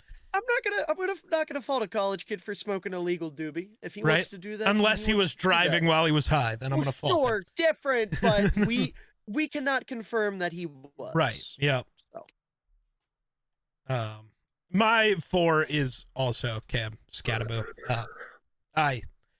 Like I said, he gave him a 1st round grade also. He reminds me so much of Toby Gerhart, and it makes my heart so happy. Hopefully he works out a little better at the NFL level than Toby did. Part of that, though, hopefully, I don't know, he doesn't have to go be RB2 behind Adrian Peterson. That would help. So who would that be? Don't send him to Philly, I guess. Right. Outside of that, I think he'll be all right. But he's such a good Eagles running back. I feel like everybody talked about Cam a lot, so I don't feel like I really need to. But speaking of guys we talked about a lot, my RB3 is Damian Martinez. I mean, we've been talking about him all of this segment pretty much. So same reasons. I'm just a little bit higher on him than Johnson and Skattebo. He's a powerful runner, a good vision, good patience, and a reason why I think Miller likes him, and the reason why I like him is kid can block. Pass protector. So I love the way he gets out and blocks and pass sets. So that bumps him up a little bit for me too. Yeah, but like you mentioned, the top end speed isn't quite there, and can't really catch the football as well as other guys can. But yeah, I got Damien Martinez in my 3. Yeah, my 3 is Skattebo. I love Cam Skattebo. Like, I don't know. I was, like I said, going back and watching him today, the way he takes on contact, his balance, his vision, his physicality. We were talking about Jake and I love Devin Neal because he doesn't want defenders to live. Skattebo wants them to live, but he doesn't want them to forget that Cam Skattebo ran through their fucking face. Like, he wants them to live to tell the tale. He wants them to live so we can hit them again. Right, it's also like, that. Yeah, he wants to make sure he doesn't kill them, so he has someone to come back to later on in the game. But the way he showed up for Arizona State and was like a legit Heisman candidate. I know he didn't get a ton of the votes because it was Genty, Travis, and everybody else. But he was awesome last year. I love the receiving upside. I think he's a fantastic receiver out of the backfield. He's somebody that I think can be a true featured back. If someone's worried about the speed, then sure. But if that's the case, then he's going to be a fucking incredible. He's going to be an incredible thunder to somebody's lightning. I don't know why my mic doesn't like me today. They don't want me spreading the Skattebo gospel, I guess. I guess not, yeah. I guess not. Also, I found out that his name is Norwegian today. Interesting. That's sick. I was curious what Skattebo was, and it's Norwegian. Fun fact. Yeah. My RB3 is Caleb Johnson. Yep. So the thing I was going to say earlier, though, when it came to his burst, is he might not be able to, like, get through the hole super quick, but his contact balance and his, like, ability to just bowl through those holes kind of makes up for that. Because, like, yeah, he might not just fly through it like he's Jahmyr Gibbs, but like he is going to see the hole because of how good his vision is. And then I just trust him to get through it most of the time. And then his top end speed being slightly higher. He really does remind me a lot of like a Lev Bell. Their speed is similar. Lev Bell had slightly better burst, but it was a big thing of like just purely contact balance. His ability to fight through tackles was major. I see a lot of that in Caleb Johnson. I think he's pretty decent in the pass game. You don't get to see that much because it's Iowa, but in the limited stuff we see, I do like it. So I really thought Caleb was going to be my RB2, but then Miller turned out to be right, and I hate him.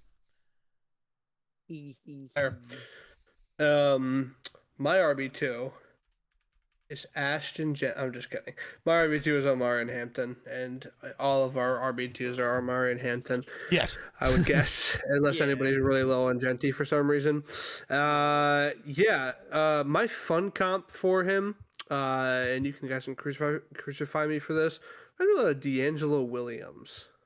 Ooh, okay. That's a comp that I had written down for him, is D'Angelo Williams. Just putting that out there to start. Interesting. I don't hate it. No, that's my Genty count. My bad. Oh. My bad. I'm reading the wrong section. That makes more sense. My bad. Yeah. Reading the wrong section. I don't. My Omarion Hampton comparison is Kareem Hunt. Peak Kareem Hunt. Okay. Like rookie year Kareem Hunt specifically, right. I guess. Yeah, but Omarion Hampton, he's Miller's guy, so I'll let him talk mostly about him. But great vision, good patience, balance. He's able to. He's got good contact balance, much like Genty does. Good receiving upside. Kid can block. So yeah. I mean, again, I'll let Miller talk about him, but he's not very explosive. That's about it. I feel about Omarion Hampton how kids on TikTok feel about LeBron James, dude.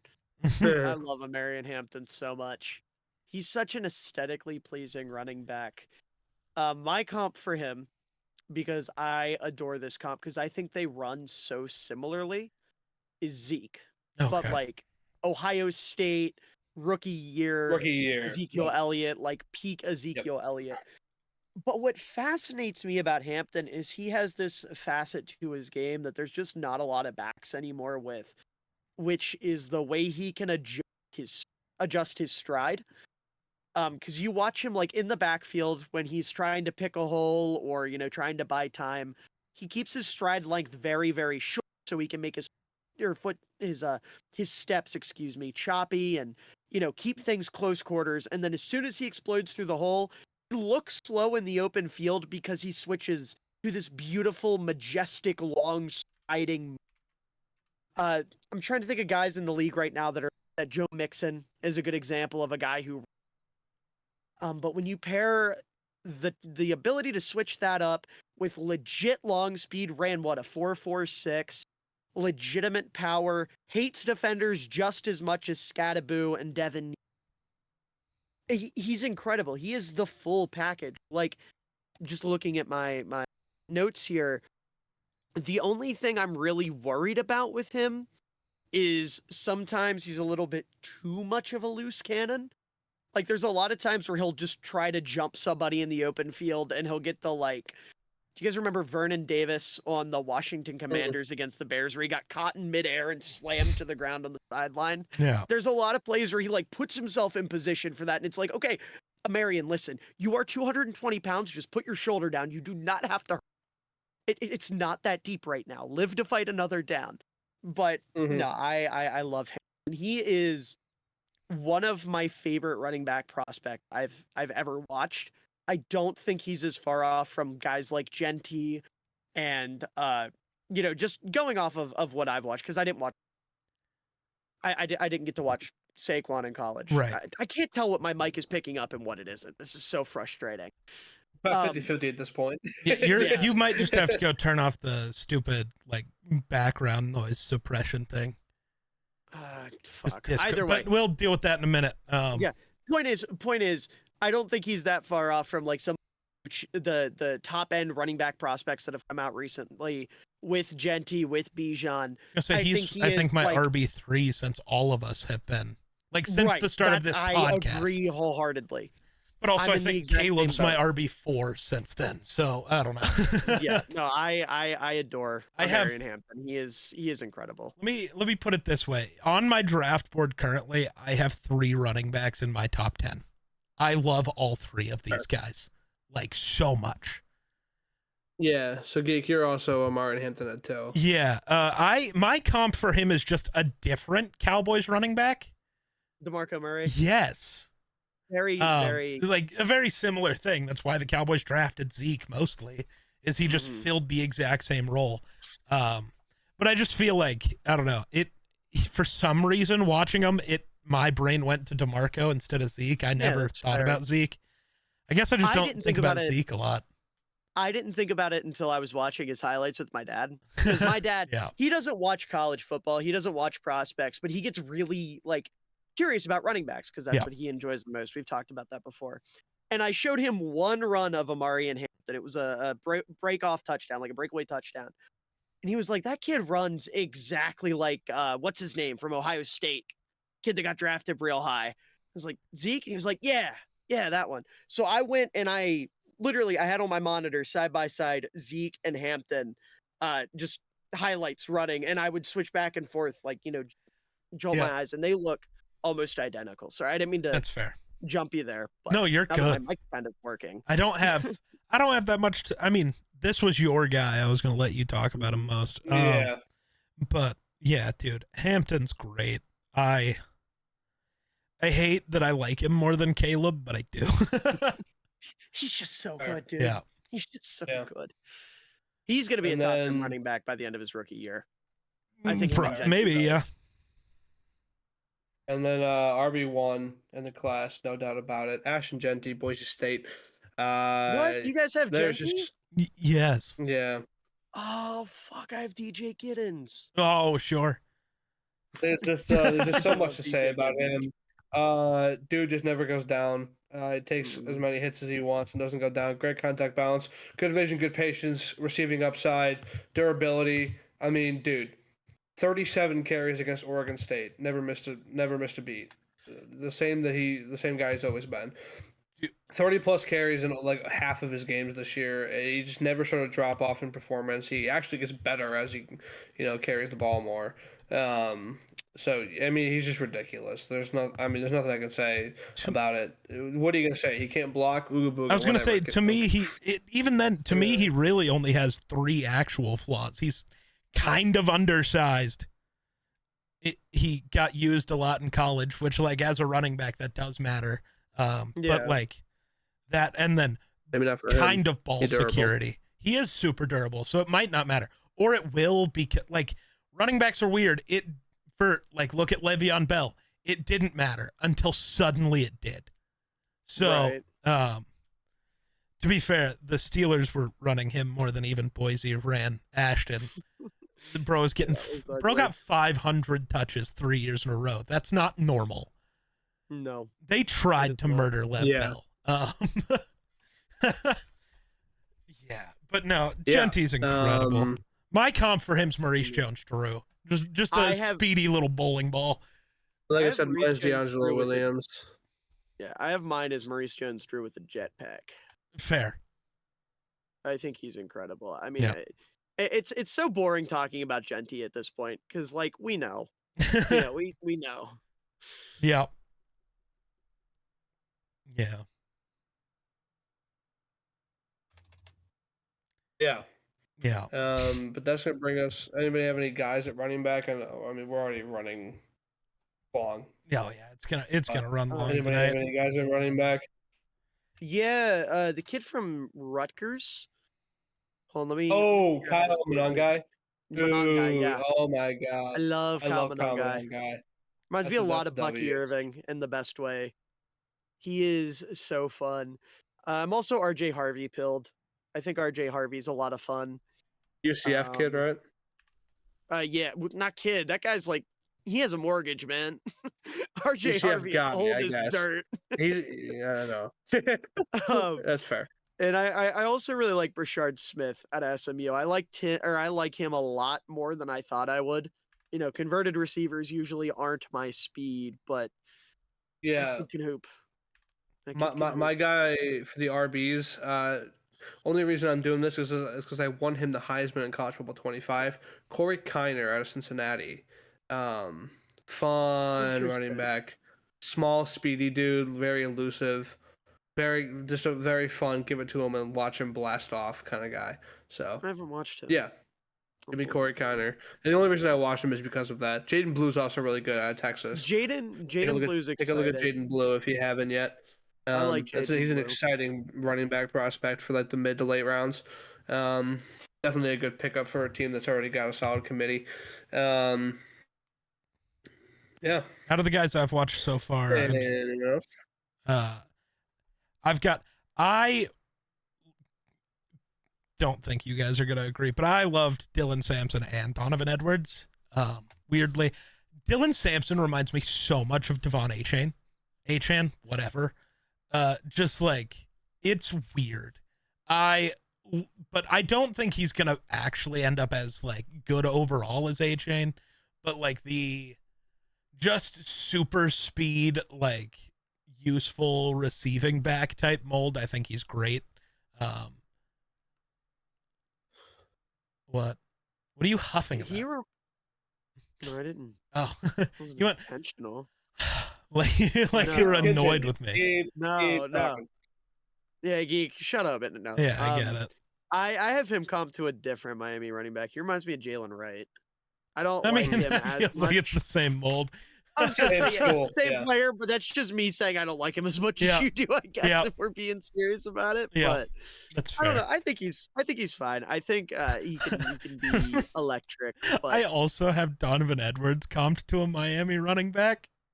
Not one currently, but like I did not like Donovan Edwards. I have him comped to Kenyon Drake. He had a real bad season. That's fair. I have Donovan Edwards comped to be what he's supposed to be. Didn't even get 500 yards after being on the cover of College Football 25. One of the most hyped running backs in the like Khalil Mullings. Yeah. Literally, I mean, he lost. I like him. He's fun. Didn't even get meaningful carries. I mean, he got more carries this year than he did Wait, what do you mean? He did have 500 yards this year. What are you talking about? He didn't start. I don't know his numbers offhand, but I know he ended up. No, he also had more carries than he did last year. I don't. Well, didn't look. 589. Yeah. Yeah. It wasn't good this year. I mean, technically, then he wasn't good last year either. So I didn't say he was good last year. He was good 2 years ago, but they got you, Dale. Yeah. We ready to move on to receivers? Yes. Yep. Okay. My wide receiver 5. I had a certain TCU receiver, but his chain got snatched. Damn. So now Jack Beck is number 6, and number 5 is Trey Harris, Ole Miss. Let's go. So Trey Harris, 6'2", 205, good size, good physicality, deep threat capability. Love the way that he's able to stretch the field. 17.2 yards of reception this past season as a senior.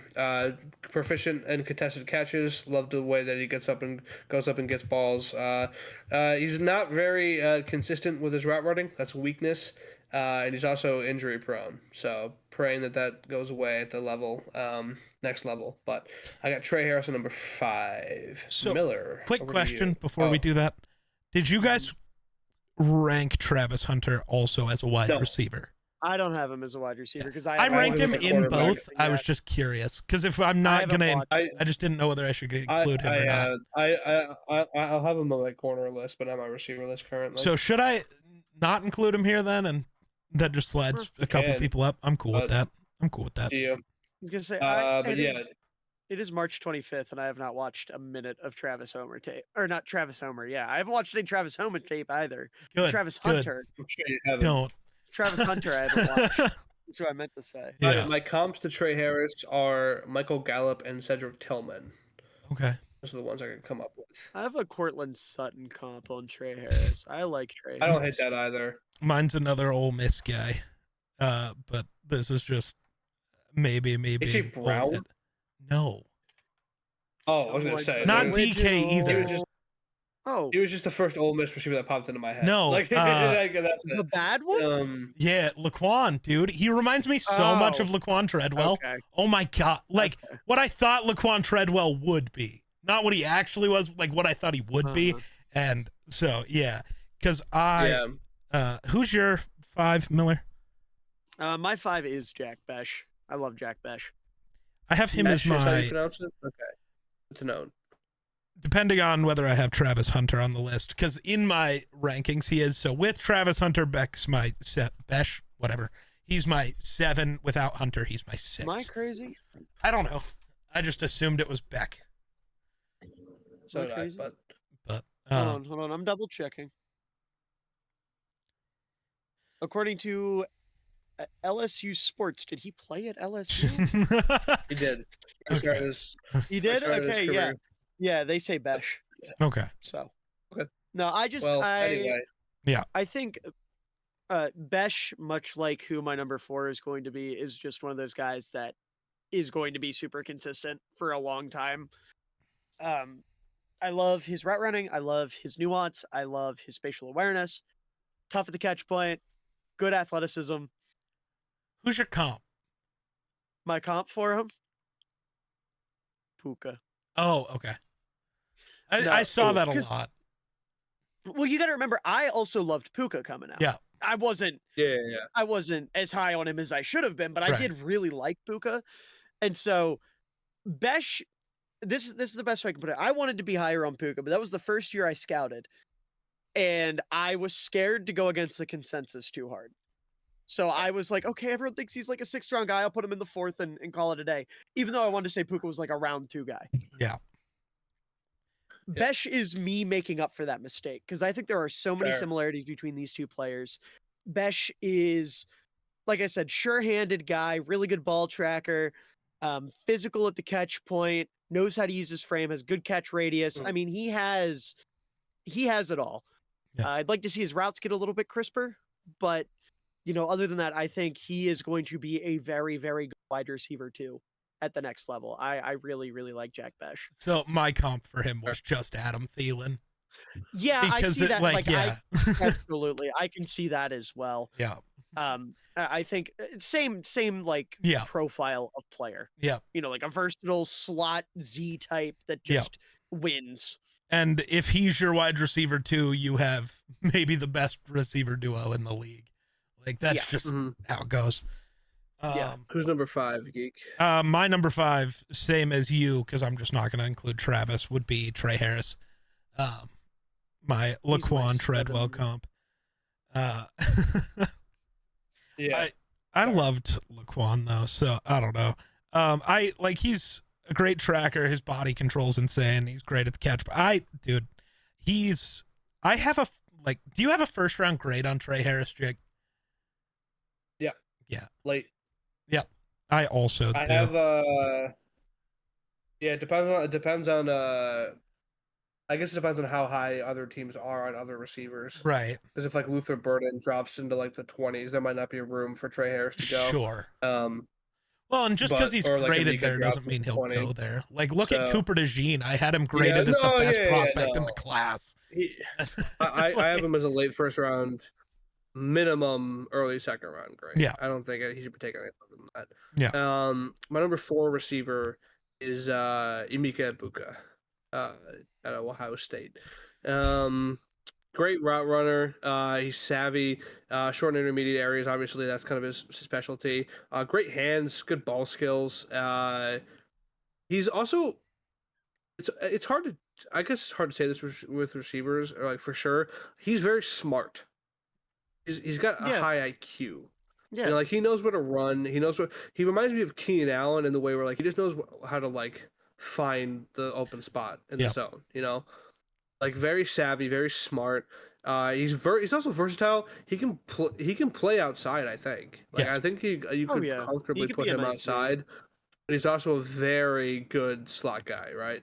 I mean, other than like the fact that he's not like the most athletic guy and his deep threat capability is, iffy, I don't think there's much else to say on the weakness side of it, but I just like other guys a little bit more. But I love Emeka. That's all.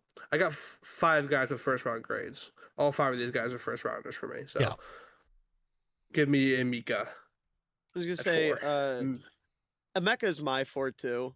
Oof. We disagree so heavily, and it's so funny. I like him a lot. Like I also have a first round grade on him. I think he is a really, like Jake said, really smart, underrated athlete. Very capable against zone coverage. Love the way he settles down against zone and just finds ways to get open. He's another guy that, like, kind of like Bech, I think can very easily settle himself into a spot where he's going to be in the league for a while. I don't want to sit here and say every guy's a 10-year vet, but like these two, because they don't win because of their athleticism. Yeah. They win because of their route running, their football IQ, their understanding of spacing. They're very quarterback friendly because they're going to be able to adapt to the quarterback well. These kinds of guys do play in the league for a long time if they hit. I think Egbuka has a really nice floor. I think he's probably the highest floor receiver in the class. He's just a little bit lower for me because I don't think his ceiling is quite as high as the 3 guys I have ahead of him. But I'm gonna save the fun talking for Geek because I know that's his boy. Yeah. Who's number 4 for you then, Geek? My number 4 is Matthew Golden, who I know Jake is going to talk about a lot later. I know when we did the mock draft last week, I was mad at Jake for picking him so high. That wasn't actually because I dislike Matthew Golden. It's because of how much I like Emeka. It bothered me a lot. But like, I do really like Matthew Golden. I have a first round grade on him. He reminds me, again, weird that the 3 receivers we've talked about so far, all of my comps are to Vikings players. That is not normal. It's just how it worked out.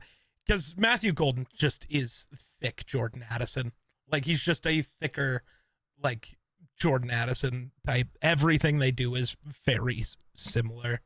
I do like Matthew Golden. Just not as much. And I may have overreacted a bit during the mock draft episode. I would say that's accurate. I would say that's accurate. I think the other thing you have to remember being on the receiving end of that. Yeah. A lot of these top receivers, even if you think one is better than the other, the way they play, what they're good at, how they fit in an offense, that's fair. Like, I know that goes without saying, but like just for this specific instance, it's a very versatile wide receiver because class. It was what as far as skill sets go. Because it was it Pittsburgh that got the golden pick? I don't in know, the mock? man. Is that who it was? I think I picked Golden to either the Chargers or the Steelers. I think are the two. I don't remember. I didn't save that. I don't mock. either. It might have even been Denver, but I didn't either. Either way, I'm sure whatever team it was probably already had, like, they just needed a deep threat, and Golden, out of the top guys in this class, is probably the best at just getting downfield. He is. Sure. Yep. I mean, keeping it on the Matthew Golden track, he's my wide receiver 3. He's fast, 4.29 40. And exceptional speed. He's a deep threat, stretches defenses. Great route running, good at separating. He's versatile, inside, outside. Very good at the inside outside game. Consistency is a question, but he's young. Physicality, he's 6 foot 195. May get in trouble if a corner starts to get physical with him. My comparison is Brandon Ayuk for him. Ooh, okay. So I don't hate that. Yeah. Miller, who's number 3 for you? Mine is also Matthew Golden. Jake, I feel like our top 3 is going to be the same. I think so too. I don't really have much to say that hasn't already been said. I will say my comp to him is to another Vikings receiver. That's Stephon Diggs. I think there is, like, specifically, I've written down Stephon Diggs with a therapist because I think he's a lot more level-headed than Diggs. I don't think someone can be crashing out. Golden's very quiet. Yeah. He's definitely the best field stretcher in this class, and I think he's someone that, I don't know, I think he has a pretty high floor too. Yeah. It's weird to say that about some of these faster guys, but he is just so consistent with getting open and is a really good route runner. And I feel like that, on top of the fact that, like Jake mentioned, he's only 21, it's gonna make it harder for him to bust. I think he will find himself a role as at least a really solid wide receiver too. In this league, if not, I know, Jake, he's gonna bust. He's goldening it. He's goldening it. He's in the corner. He's goldening it. I'm sorry. I wasn't gonna say anything, but I could not laugh. Oh, incredible. Keith, who's your 3? So I'm just gonna shout it out here. This is where I would have had Travis Hunter, if I was adding him. So. The guy I'm going to say would have been 4. My 3 is Luther Burden. I love Luther Burden. Oh. You're going to keep saying wow. No, you're going to keep saying wow. Wait. I hate you. No, Luther Burden is awesome. I know Miller's comp is DJ Moore because we've talked about it. Mine is just Kadarius Toney if he was actually good at football. Similar idea, but like you guys know pre-Psycho how much I liked Kadarius Toney. Like he's Kadarius Toney but with hands. Yeah, no. It's great. I love Luther Burden. All 3 Agreed. Again, the top 3 guys or top 4 if you want to include Hunter. I'm just not. Are like near top 10 prospects for me. I love all 3 of them. They all do very different things, which I think is really cool. Yeah. Burden for this ranking is going to go at my number 3. My number 2 is Luther Burden. Yeah. I mean, he's got elite speed. He's versatile. He's got good playmaking ability. Production is a thing that you can value however much you want in college, but he's got inconsistent production, and that's why. Yeah, that's probably true. Yeah, physical limitations are there as well. He's 5'11", 210, so if you get physical with him, trouble. But he is versatile, inside-outside guy. My comp is Tyler Lockett. Okay. Tyler Lockett and Devontae Smith, I think, are 2 guys who you can look at for him. Okay. Tyler Lockett pre-injury? Yeah, not his injury, but Ricardo's injury when he stopped running. Yeah. It was I catch ball, I fall down. Tyler Lockett, yeah. So, yeah, I would say that's mine.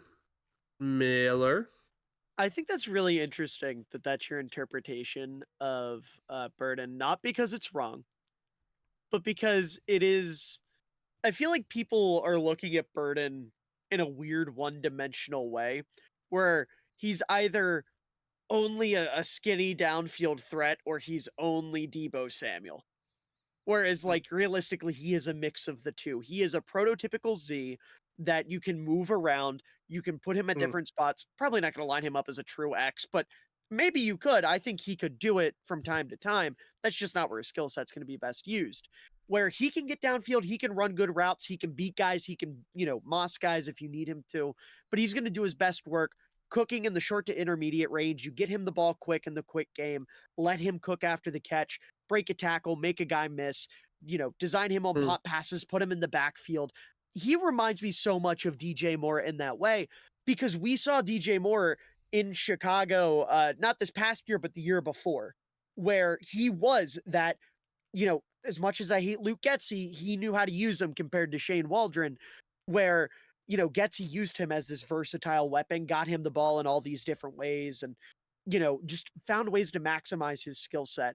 And I feel like not a lot of people give him credit for his ability to win downfield and actually run routes. And they, like I said, kind of key in on the Deebo thing. And I think it's really interesting that you were the opposite, where you're keyed in on his ability to win downfield and his ability to separate and run routes, as opposed to the post catch creativity. Because, I mean, much love to Smitty and Tyler Lockett. Neither one of those guys, you think of them and you're like, yes, demon after the catch. It's yes, they're always open downfield. It's just it's a interesting difference. Yeah. But I love Luther Burden. If he's a Packer, I will cry. And then I will just say, wow, you guys want to be the Bears so bad. You just drafted Diet DJ Moore. Whatever. So bad. Anyway. Let me guess. Number 2 is Arizona, man. Yes. Okay. So to be fair, I have the exact same grade on Emeka and Tet. They do different things. I just personally like Emeka more, and it's probably, I'll talk about it in a minute. But for Tet, I mean, what is there? I feel like Tet is another guy that everyone has talked about unlimitedly for years. Tet. He's very good. Yes. Where are my notes on Tet? Like what his flaws are, like he's not the fastest guy. Pretty much, then like his release can be shaky, and like sometimes his brakes are not super tight, but also he's a giant. Yeah. So like shocker. Yeah. Like he's so good at like everything, and he reminds me I'm just enjoying my comps. My comp for him is Brandon Marshall. He's gonna set the record for catches in a football game. That's what's gonna happen here. My comp is maybe lazy because it's like a guy who's currently in the league. Is it just Drake London? It's Drake that London. Makes sense. Yeah, mine is too. That's fair. I do my best. Well, okay, it's who guys remind me of. So there's a reason why it ends up being weirdly a lot of Broncos, Raiders, and Vikings. That's who I've watched, and Dolphins. Those are the 4 teams I've watched the most in my life. So, like, So, I mean, keep it on the Tet train. Yeah, He's my wide receiver 1. I mean, see, like you said, he's a monster. 6'4", 219. Again, like I've said this with like every guy that I've talked about. He's just versatile. He can play literally anywhere. Yeah, there are. I mean, and that's the thing. They're all just so versatile. Yeah. Nothing's gonna change when we get to the tight ends, dude. Like this class, everybody just does everything. Right. It's so funny. I love it. They're all so versatile. He's an X, a Z, slot, whatever you want him to be. Literally, he's got good playmaking ability. He's agile. He's got good ball skills. He's good after the catch. I mean, the receivers in this class are so good, and so But I think he's the best of the best, in my opinion. All right, so Miller. Tet's my number one too. I absolutely adore Tet. And I will say, even though the Drake London comp, it like feels lazy because it's a current player. I don't think it is because they are like, I don't love draft comps because I don't even put like comp on my board. It's shades of like this player has similarities to this other player. But with Tet and Drake London, the builds are so similar, the way they move is so similar, and despite being big, they both have like a good amount of juice after the catch. Like a lot of these big guys, you throw them up a 50-50 ball, they bring it down and drop. Tet is like, catching passes over the middle of the field and, has the wiggle to like make a guy or two miss. He's running through arm tackles. A lot of big guys just don't do that. I will say though, Tet, this is just me being me. But oh my God, can someone get this kid a fucking tackling sled? He does not know how to run block at all, and it makes me so mad. You are 6'4", 219 pounds. You can make a corner shit his pants on the field if you just tried a little bit.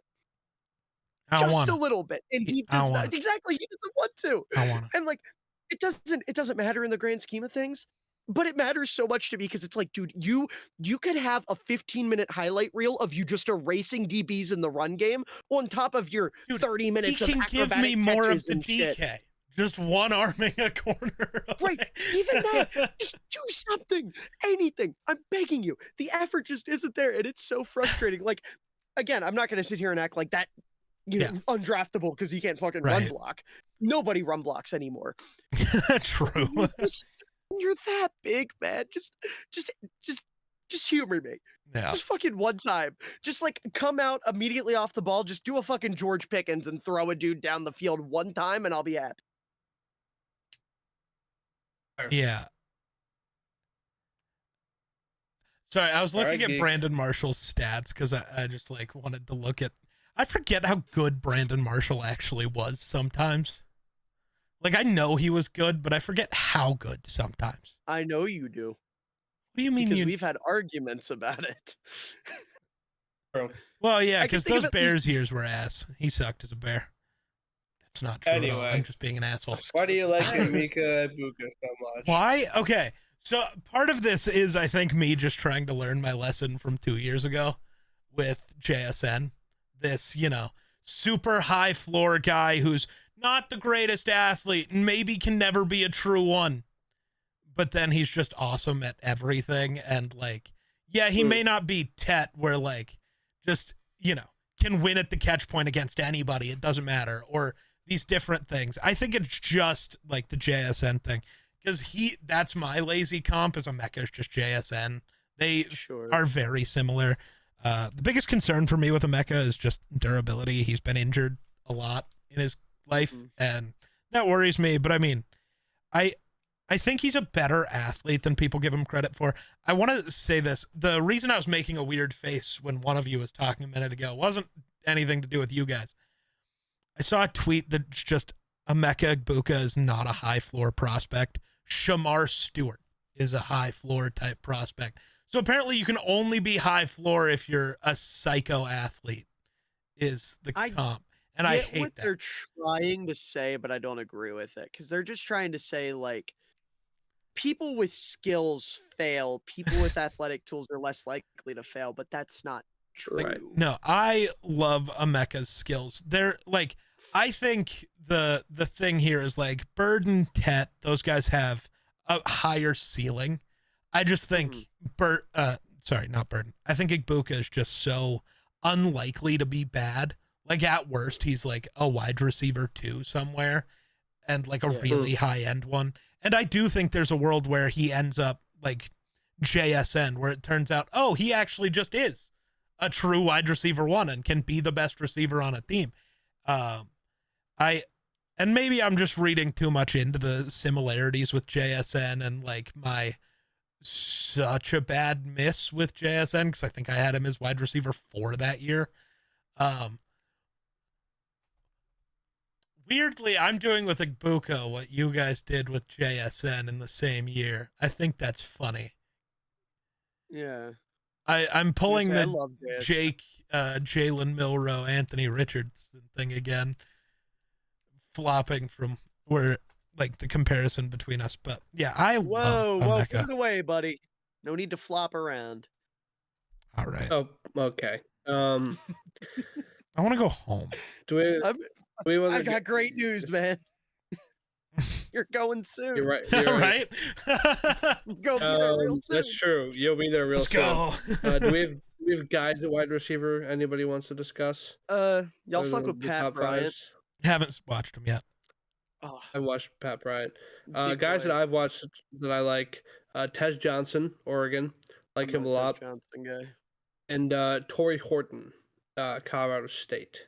Didn't for 2 reasons. Okay, Jake. I might just be stupid, but I think I got bad news. Is he a bad dude? No. I will not say one reason why I like him.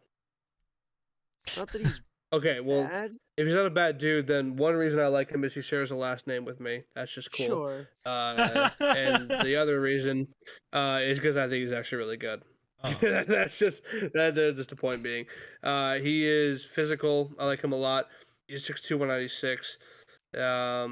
Yeah, he's been like a top prospect for wide receivers for like 3 cycles now, and just hasn't actually come out in the draft yet. Now he is. No. Yeah, leggy runner. Covers a lot of grounds when he hits top gear. He's fast. He can stop on a dime. I love the way that he stops on a dime. 9.79 RAS score. Athletic freak. Yeah, he'll be a really solid wide receiver too in the NFL. What do you got to break my heart, Miller? Hold on, am I crazy? What are you trying to think of? What did you think? Yeah, I mean, what are you doing here? Just so there was okay. I was very off apparently. I need to go watch Torrey Horton. I remember seeing a video of an older man being like, and his name was Horton. He was like, my son, who's a wide receiver in college, is not going to be playing in the NFL. Instead, he's going to veterinary school. And I thought that was Torrey Horton. No. All the comments told me it was Torrey Horton. Apparently it's not, and I'm a moron. I got gaslit by TikTok. I am angry. Shocker. Okay. I've only guys. I've only watched 9 guys. I like Isaiah Bond more than I thought I would. Yeah, he's such a Brandon Cooks clone. Like which is super fun. And then Alec Ayumanor, I don't know how to say his name. Yeah, Ayumanor. As just like a Mike Williams like contested catch monster. I think he's so much fun.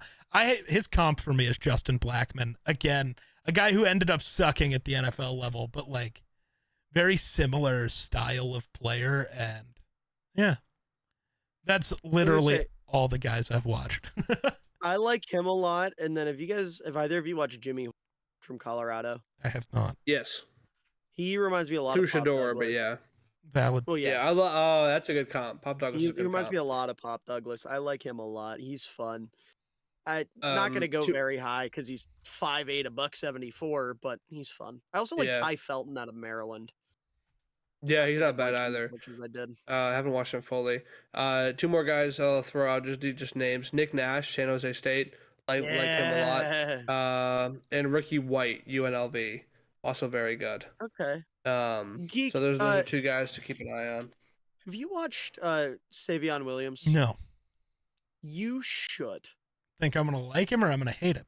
He reminds me a lot of Cordy P. Ooh, okay. That'll be fun. I think you'll like him. Yeah. I'll put it this way.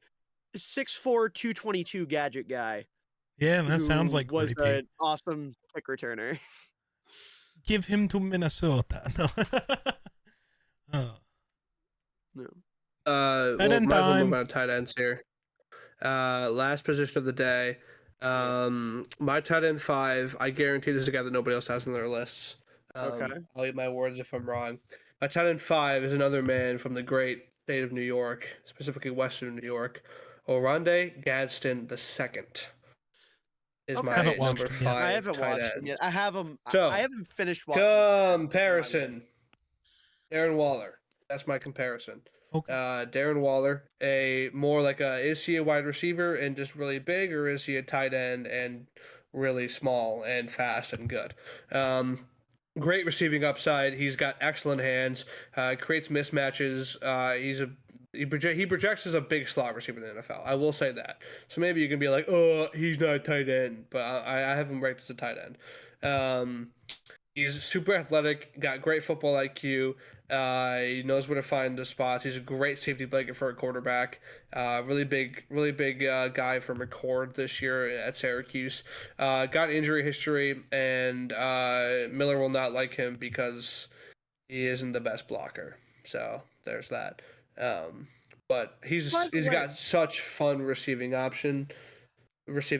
I just love him after the catch. I love the way he's a safety blanket for a quarterback. I love the options he gives his quarterback. So, yeah, he's my number 5. Are any of the tight ends in this class like elite blockers? I think that kid from Penn State's pretty good as I don't think he's an elite blocker. We're talking about an elite blocker. Jackson Hawes from Georgia Tech. Pretty fucking good. Haven't got there yet, but okay. But of the main guys, yes, Tyler Warren's the best blocker, Tyler but Warren an elite blocker, but he's a very good blocker. He is, to me, just blocking ability. He's similar to TJ Hawkinson, where he's not super great, but he's good enough.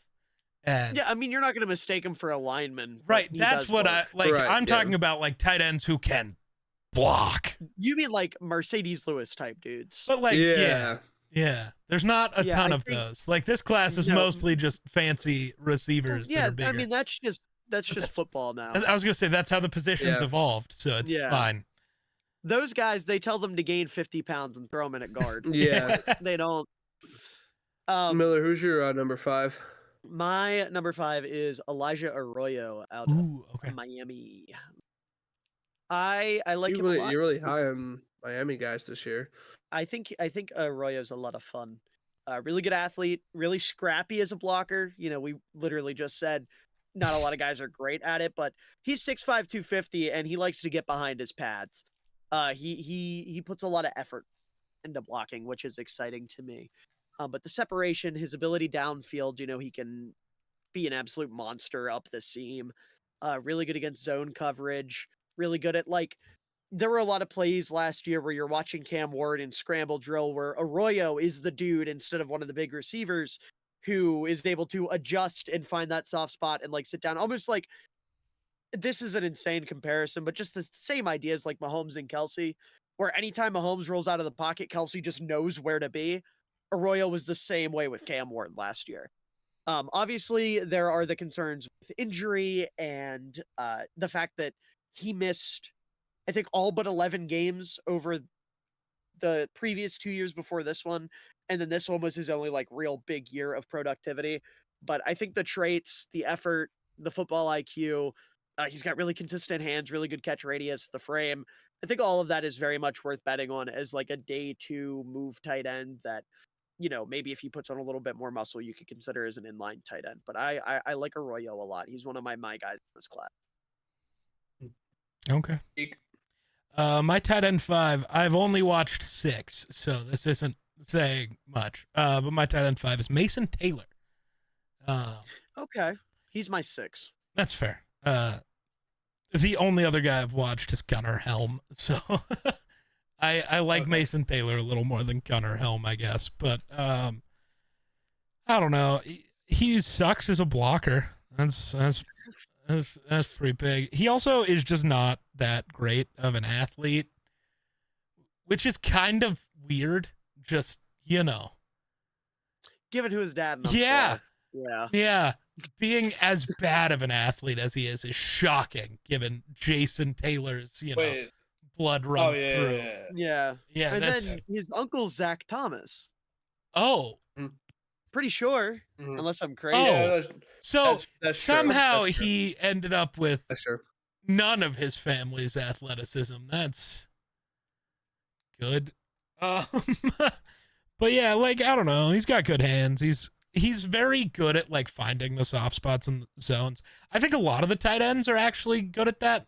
I feel like it's becoming a thing where tight ends have just spent a lot of time watching Travis Kelce.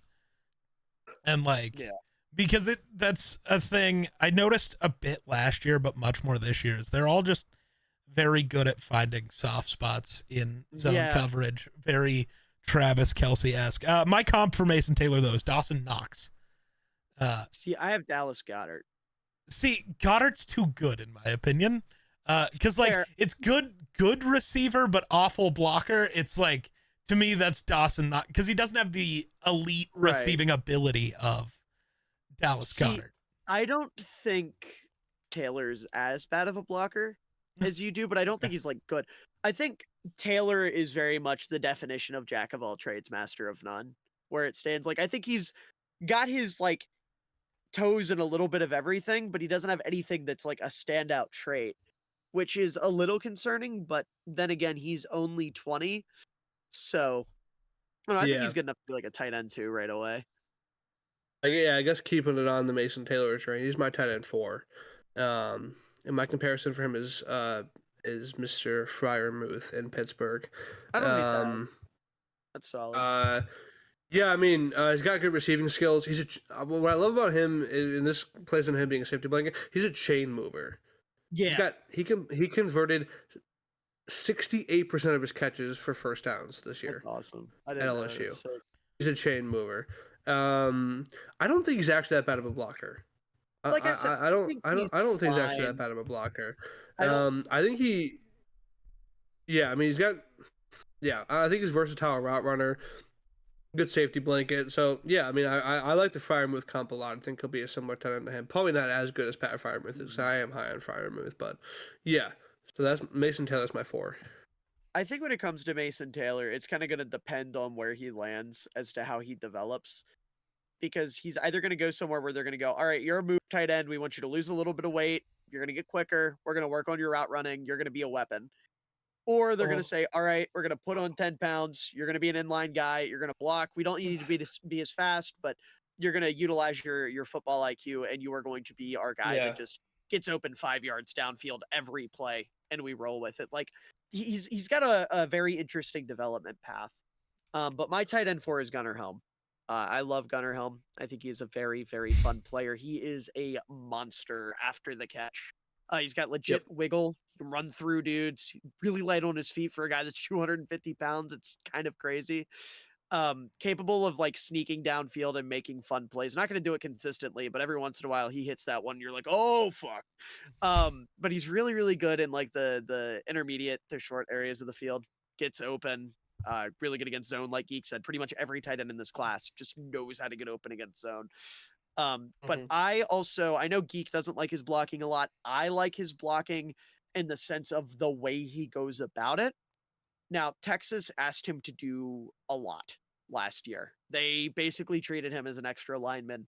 And I don't quite think he's going to be capable of that at the next level. I think he's more of a move tight end.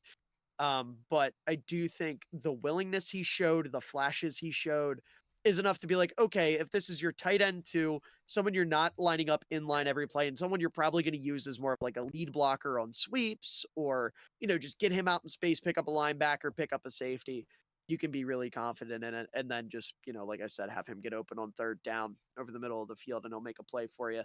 He's fun. He's fun. He's exciting. Came out of nowhere this year. I like Gunnar Helm a good bit. Plus, like, top 5 tight end name of all time. Easily. There. My 4 is actually Elijah Arroyo. Dude, he reminds me of Isaiah Likely a lot. Yes. Thank you. Yes.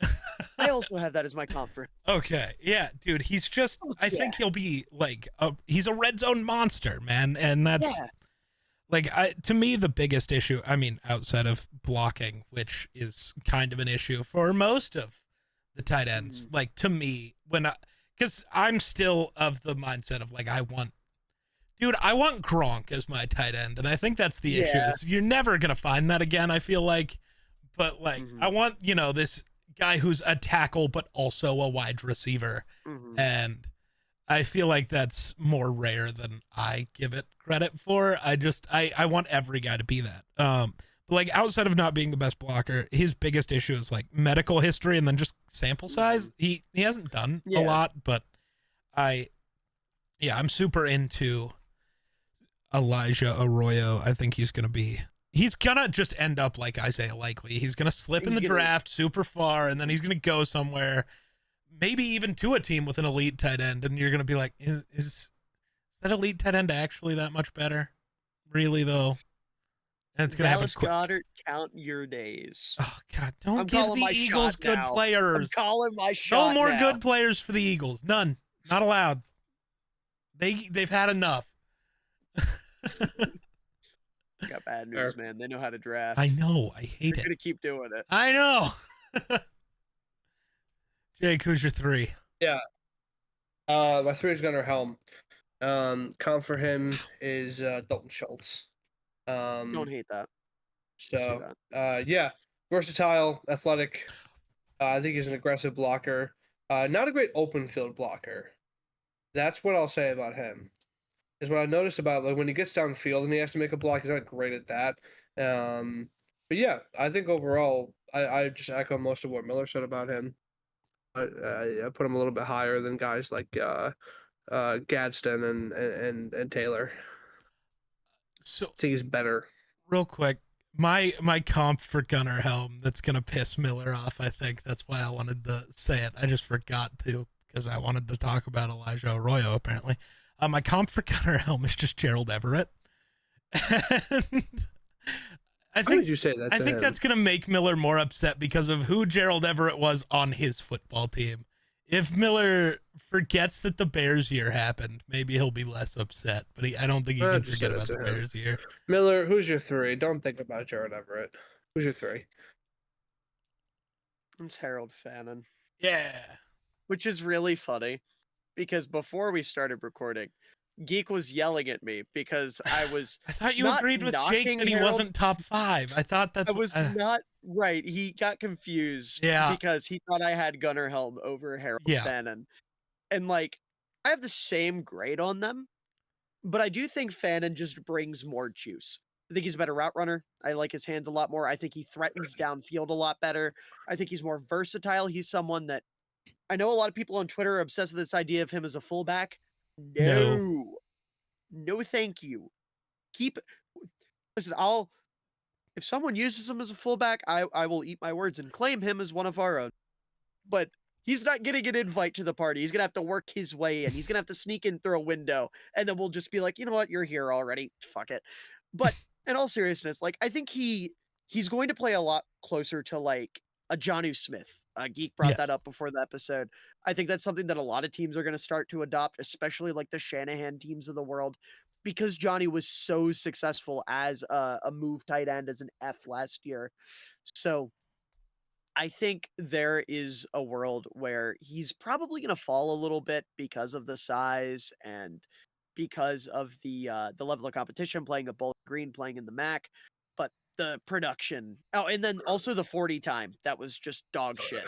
But I don't think that's really vindictive of his game speed. I think he's quicker. I was gonna say the thing is he's the 40 time. The thing with the 40 is a lot of guys, the minute they put on all the pads, their 40 slows down. I don't think Fannin's does at all. Yeah. That's kind of my feeling, is he's one of those guys where it seems slow because you expected him to run faster without pads, when in reality he's just one of the guys who just runs the same. And yeah. I also have Fannin as my tight end 3. There you go. I think the being in the MAC thing is like fair to a degree, but also like I don't think it's the end of the world. But we also saw him play against like teams ranked in the top 25 last year, and he averaged 141 yards a game against them. Like, he's against this better comp. He's also been really good, so it doesn't matter. Yeah. I do know there are definitely positions where being in the MAC, it's like, sure, but I don't think tight end's one of them. I think that doesn't really change. But yeah, other than his size, like, he's not a good blocker at all, but he gives it a go. Another guy that's the old college try. He puts a lot of effort forth, and I think he's another guy that can reliably consider him on, getting to the second level, hitting linebackers, hitting safeties, hitting corners out as a move blocker. I think he can do all of that kind of stuff, which I think is where a lot of people get the fullback thing from. It's like, oh yes, small tight end that moves. But the problem is, I think if you just say, for example, you're running a draw play, right? You put Hannon in line as a fullback. I really struggle because he struggled to see guys out in open space. I think if you put him in a phone booth, he is going to have no idea what he's doing and he's going to panic and he's not going to know who he's supposed to hit. He's going to clog up the lane. He's going to make the running back mad and nobody's going to be happy when you get stuffed at the lane. Like I just think putting him back there is kind of like unnecessary chaos. But like as an H-back, as a move tight end, anything like that. Sorry, Geek, I'm like stealing your thunder here. No, you're fine. I just totally forgot to put somebody on my board. I watched another tight end, but whatever. Who was it? Luke Lachey, whatever. The kid from Iowa. Yeah. I just forgot to. Sad. Why does he make you sad? Because he's an Iowa tight end that can't block? No, he was good, and then he got hurt, and it's not good anymore. I mean, yes. Not as good. Okay. Pre-injury, he was like a day 2 guy, in my opinion, and then he got hurt. Now I have like I have a 5th round grade on him. I have a 3rd round grade on him. I technically have him slightly higher than Mason Taylor. I just apparently didn't put him on my actual board yet, so love that. I'm gonna go do that while we're talking. He's a good ball player. I would guess that our top 2 are chalk. Colston Loveland is my number 2 tight end out of Michigan. My comp for Mr. Loveland is Sam Laporta / Dallas Goedert. Those are my 2. I like Colston Loveland a lot. Think he's athletic. He's versatile. Good route runner. Good blocker. I think that also Evan Ingram you could look at for him. Which is why, draft him to the Broncos. Let him learn under Evan Ingram. Totally justify me saying that on accident last week. There you go. Yeah. What are you doing this for, Miller? I don't like Colston Loveland. Oh, you don't have him here? He's my tight end too, but I don't like him. Why don't you like him? Because he's everything I stand against for tight ends. He's 6'6", 248 pounds, can't fucking block. But goddamn if that boy can't catch a football. Goddamn if that boy can't run around. Yeah. He's one of those stinky losers that's like, oh, look at like I love to use the term fat receiver when talking about tight ends I don't like. He's the only player I've ever seen that I would give that to as a compliment. Because he really is just a thick receiver. Like, he moves exactly like a receiver. He ran a wide receiver route tree at Michigan. He's really fucking good at all of that, and I hate it because I can't shit on him. I can't sit here and be like, he's a stupid idiot that can't block, because it doesn't matter, because no one's ever going to ask him to block. They're going to line him up as a slot receiver at the next level, and he's going to go for a cajillion yards on some stupid, weird team that I'm going to hate because they're unethical and stupid and ugly. At least Brock Bowers tried to block. They line him up sometimes, and he does block. Loveland won't do it, and it makes me angry, but he's good. Yeah, he is. Yeah. Geek, what do you think of our consensus tight end too? I mean, it's basically the same. I do have my comp a little different though, and maybe it's just a recency thing with Mark Andrews, but he reminds me a lot of Mark Andrews. I have Trey McBride. Yeah. I don't think like prime Mark Andrews blocked.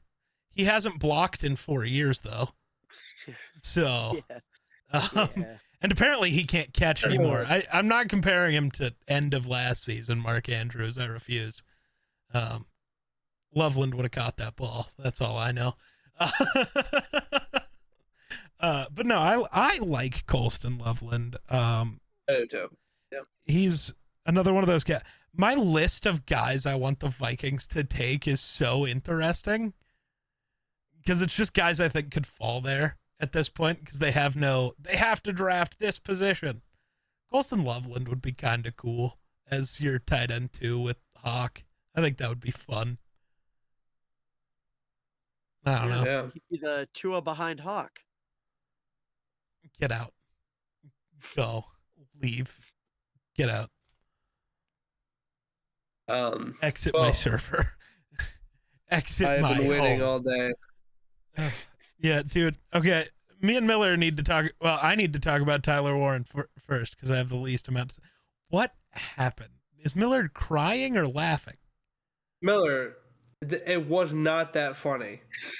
What he said had no comedic value whatsoever. What was funny was the way you two were just like, fuck you. Like, I've never seen either of you look at me like that before. You guys looked at me like I was Grayson. I know how Grayson feels now. Good. Dude, you're the one who was the original I hate this joke, and now you're the only one on the planet who makes the joke. You are so in love with that joke now that it's actually dead. It's insane. Die. All right. Tyler Warren, tight end 1. Yeah, I don't know. I'm not going to be the one to talk about him. That's going to be these two because they are apparently enamored with Tyler Warren. Number 1, baby. I give him a big old kiss. Insane. When he gets drafted to the team in Indianapolis, we will all cheer. It's all fun and games until the Raiders pick him at 6, dog. What about 3rd tight end? No, that would be. They're going to trade Michael Mayer. I was going to say they want to trade Mayer. Unironically, Warren and Brock Bowers would go in. Upgrades, people. Upgrade. Trade Michael Mayer for draft capital and draft Tyler Warren to make ultimate tight end duo. But you know what happens then, Jake? What happens then? He's a Raider. Chicago gets Ashton Genty. Yeah, so what I actually want to happen is what's the draft order? I don't know who else would. No. No. What's the draft order? So no. Actually, see what's gonna happen is the Browns are gonna take Genty at 2, and then oh no, he's Saquon again. Yeah, they're gonna take Genty at 2, and then for whatever reason, the Saints are gonna take Hampton at 9. And yeah, and you know what will happen then? You know what will happen then? Miller will only there have will two be a loud co-hosts. gunshot during the Run the North We've live had this stream. Before there will only be 2 hosts of the show. We get it. You're gonna kill yourself. We understand. Yeah. Anyway,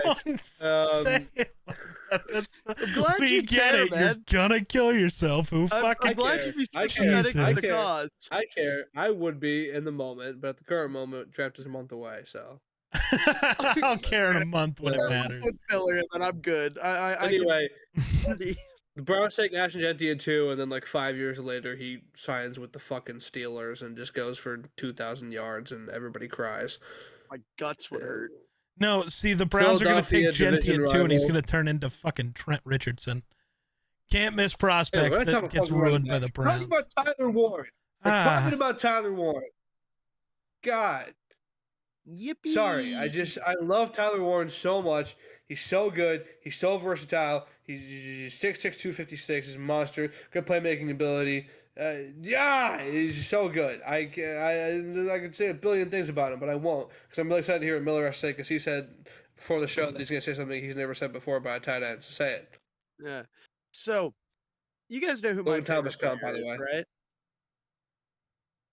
All time. No, right now, who my favorite player in the league is right this second. Yeah. I don't know, probably that guy whose jersey you're wearing. I don't know. Yeah. Despite how much I love this guy, I want the Bears to take Tyler Warren at 10. Oh. I want him in Chicago so fucking badly.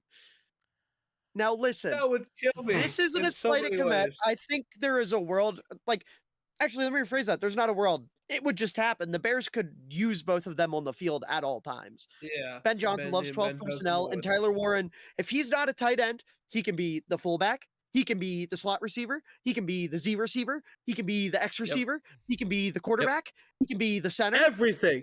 And bro wants to replace Caleb already. Insane. Listen, no, for a silly play where Caleb takes a handoff and then he throws it to DJ Moore for profit. Imagine Tyler. Did bro just call Caleb a running back now? What is happening? Because Tyler Warren, he's gonna take the handoff. He's gonna hand it to Caleb. Caleb's gonna. No, I'm just trying to make you look like a bad person, dude. It's fine. But anyways, no. Have you guys seen the play where Tyler Warren lined up at center and scored a touchdown? Oh yeah, dude. Oh yeah. It's the funniest thing I've ever seen on a football field. Bro thinks he's Garrett Bradbury.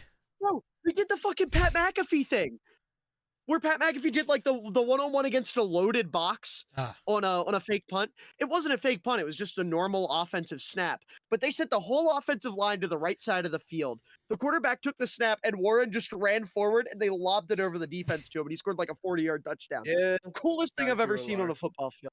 And you know what? You know what my favorite thing about Tyler Warren is?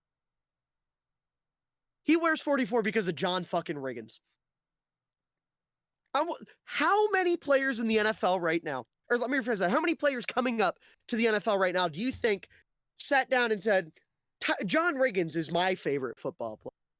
The answer is not enough. There should be more. More players should be like Tyler Warren. More players should also be like John Riggins. We need more fullbacks that run the ball. But I love Tyler Warren. Yeah. He's so good. I want him to be a Bear so badly. He is my favorite player in the draft this year. I love Tyler Warren. He's so good. For reference, I love this. On all, like, for my tight ends, I have like their projected role. What role I think they fit best. Like move tight end, inline tight end. For Tyler Warren, I have I put inline tight end / move tight end / H-back / fullback / halfback / wide receiver / quarterback / center / special teamer / coach. He can do everything. He'll do it all. Beautiful boy. And listen, genuinely speaking, though, like, you know how some guys just carry themselves differently on a football field? Like, when they're there, you know that they're the shit. Like, they are the alpha on the field. Tyler Warren has that to such a crazy extent. He does not care who's on the other side. He really does not care who's on the other side, bro. And like we're joking about his versatility. I adore it not because of like all the cool shit you can do, but because it tells me that he doesn't give a fuck what he's doing. He just wants to win. If coach tells him to go play left tackle for a play and, you know, line up a fucking edge rusher, he'll do it. Maybe it won't be the prettiest thing in the world. It might not go well. It won't go well, but he'll do it. He'll try it. He'll give it his hardest try. And you know what? If the quarterback gets stuck, he'll be the first one back there to pick him up, and then he'll look at the quarterback and go, throw me a swing pass at that DN next play, and then he'll kill the DN. So in terms of, like, mentality, he's the tight end version of Justin Jefferson. Yeah. Yes. He's just gonna be aura and just wants to win. He doesn't care how. Yes. Yep. He's going to be the guy who doesn't score a touchdown for 9 weeks and is still the happiest motherfucker because we're winning those games. Yeah. Because also as gutted as that would be if he's a Chicago Bear, like if Tyler Warren sees Cole Kmet go for like 150 yards and 3 touchdowns, he'll be the happiest guy in the world. Yeah. You know? He'd be smiling year to year after the game. Yeah. So Tyler Warren is tight end Justin Jefferson. That's what we've learned. Yeah, as sad as it would be, like him in Chicago, the vibes in those tight end meetings would just be inexplicable. The two of them in the Do you think Tyler Warren can grow a beard? Yeah, dude, Cole Kmet and Tyler Warren just like sitting at like the big kids table, like Durham off Smythe, the little like kids table, and Durham Smythe, like 10-year NFL veteran, just. I don't know if he can grow a beard, man. Did you guys see my block? And then Tyler Warren would turn around and say, "Oh, yes, I did, Durham, and I loved it. Teach me how to do that." Yeah, they would be the guys who pump up the old head. They're like, "Hey, listen, buddy, you're doing great. Good block." Dude, Durham Smythe would score a touchdown, and they'd celebrate by picking him up and carrying him off the field. Yeah, for like first quarter 7-0 touchdown. Our king doesn't walk. Exactly. We carry him. Exactly. Like anyway, yeah. Enough of. Oh my god, he doesn't. He's such a football guy. He can't grow a good enough beard, and it makes me sad. I don't care. No, this was entirely for me to say him in Minnesota. Just because him and Hawk with the hair and the beard, just 2 of the logo would be cool. That's how good Tyler Warren is. His geeks pull out the facial hair argument now. You were talking about the aura of him in the tight end room in Chicago. I was just thinking of like him and Hawk if he could grow a good enough beard, just matching the logo in Minnesota, but he can't grow a good enough beard. He's out. Colston Loveland can't grow a beard either. Maybe I don't want a tight end in this class. I will say, just real quick, because we've been glazing, I have some weaknesses for Tyler Warren. His route nuance is still developing, considering he's been playing tight end for 4 years. He has 4 years of tight end experience. He can be a little stiff, just a little bit, not a lot, but a little bit. And he could improve his play strength. He doesn't have to, but he could. Those are the only things I could see. My biggest issues with him as a blocker were like his hand placement and just like his overall leverage against the ends. Like I don't think his hand placement's bad. I think he does a great job of getting his hands in the chest of the ends. Interesting. Mm-hmm. I didn't see a problem with that at all. I've watched 6 games. Maybe I need to watch more. Is this an excuse to watch more? Yes. There you go. Okay. Watch more. See what you know. Here's the last thing I'll say about Tyler Warren in Chicago, and probably the last thing I will say about Tyler Warren. The funniest thing that could possibly happen is if Doug Kramer, I'm going somewhere with this. Doug Kramer makes the 53-man roster. And Ben Johnson is in the meeting room and he says, hey, listen, I need somebody to play fullback. And Doug Kramer stands up and Tyler Warren stands up and goes, no, fuck you. I'm playing fullback. You sit down. As if he knows, It's like, you sit down. Fuck you, Doug. And then he's Tyler Warren. Coach, I'll play fullback. Put me in. Listen, if he did that, man, I would build him a statue out of fucking popsicle sticks and bubble gum. I don't care. I'd find a way to do it. Put him in the Hall of Fame yesterday if he pulls that off. But bonus I don't know if anybody has Doug Kramer. In Minecraft, go to jail for that. Not play football anymore. Anyway, point being, does anybody have any tight end guys? I'm sure we don't because none of us really. I have one, but I have one as well. Mine is Mitchell Evans from Notre Dame. I fuck with Mitchell Evans. Big part of Riley Leonard's success at Notre Dame this year, and he's like the only good receiving option they had, so he was fun to watch. What's your comp for him? Let me look at my notes. Because I like my comp for him a lot. My comp for Mitchell Evans was Tyler Higbee. Interesting. I had Higbee as somebody else. That was mine for Iowa kid. Yeah, mine too. Also Cole Kmet. Yeah. I was going to say. Cole Kmet. Yeah, my comp for him is Diet Cole Kmet. They are very... Like, Cole Kmet, when he was coming out, got the baby Gronk label that every fucking big white boy tight end that can block and catch gets for some reason. And I think it's really funny that he's like baby Kmet, so he'd be like baby yeah. Gronk. I think Mitchell Evans' high-end comps are Freiermuth and Kmet. Yeah. Yeah, very similar. I would say like a mid-tier comp being like Tyler Higbee. Yeah. Yeah. My guy Who's is your guy? Benjamin Rosick out of Georgia. Wasn't super productive the last 2 years. I forget where he transferred in from, but he was really good somewhere, transferred out, wasn't productive at Georgia. But boy, oh boy, if that boy doesn't block. I think he should be a day 2 pick almost solely based off of his blocking. He is a good pass catcher too. Like, he's reliable. He can be a good tight end too. But he blocks his ass off. Played a little bit of fullback, checked in on the goal line for Georgia as their fullback.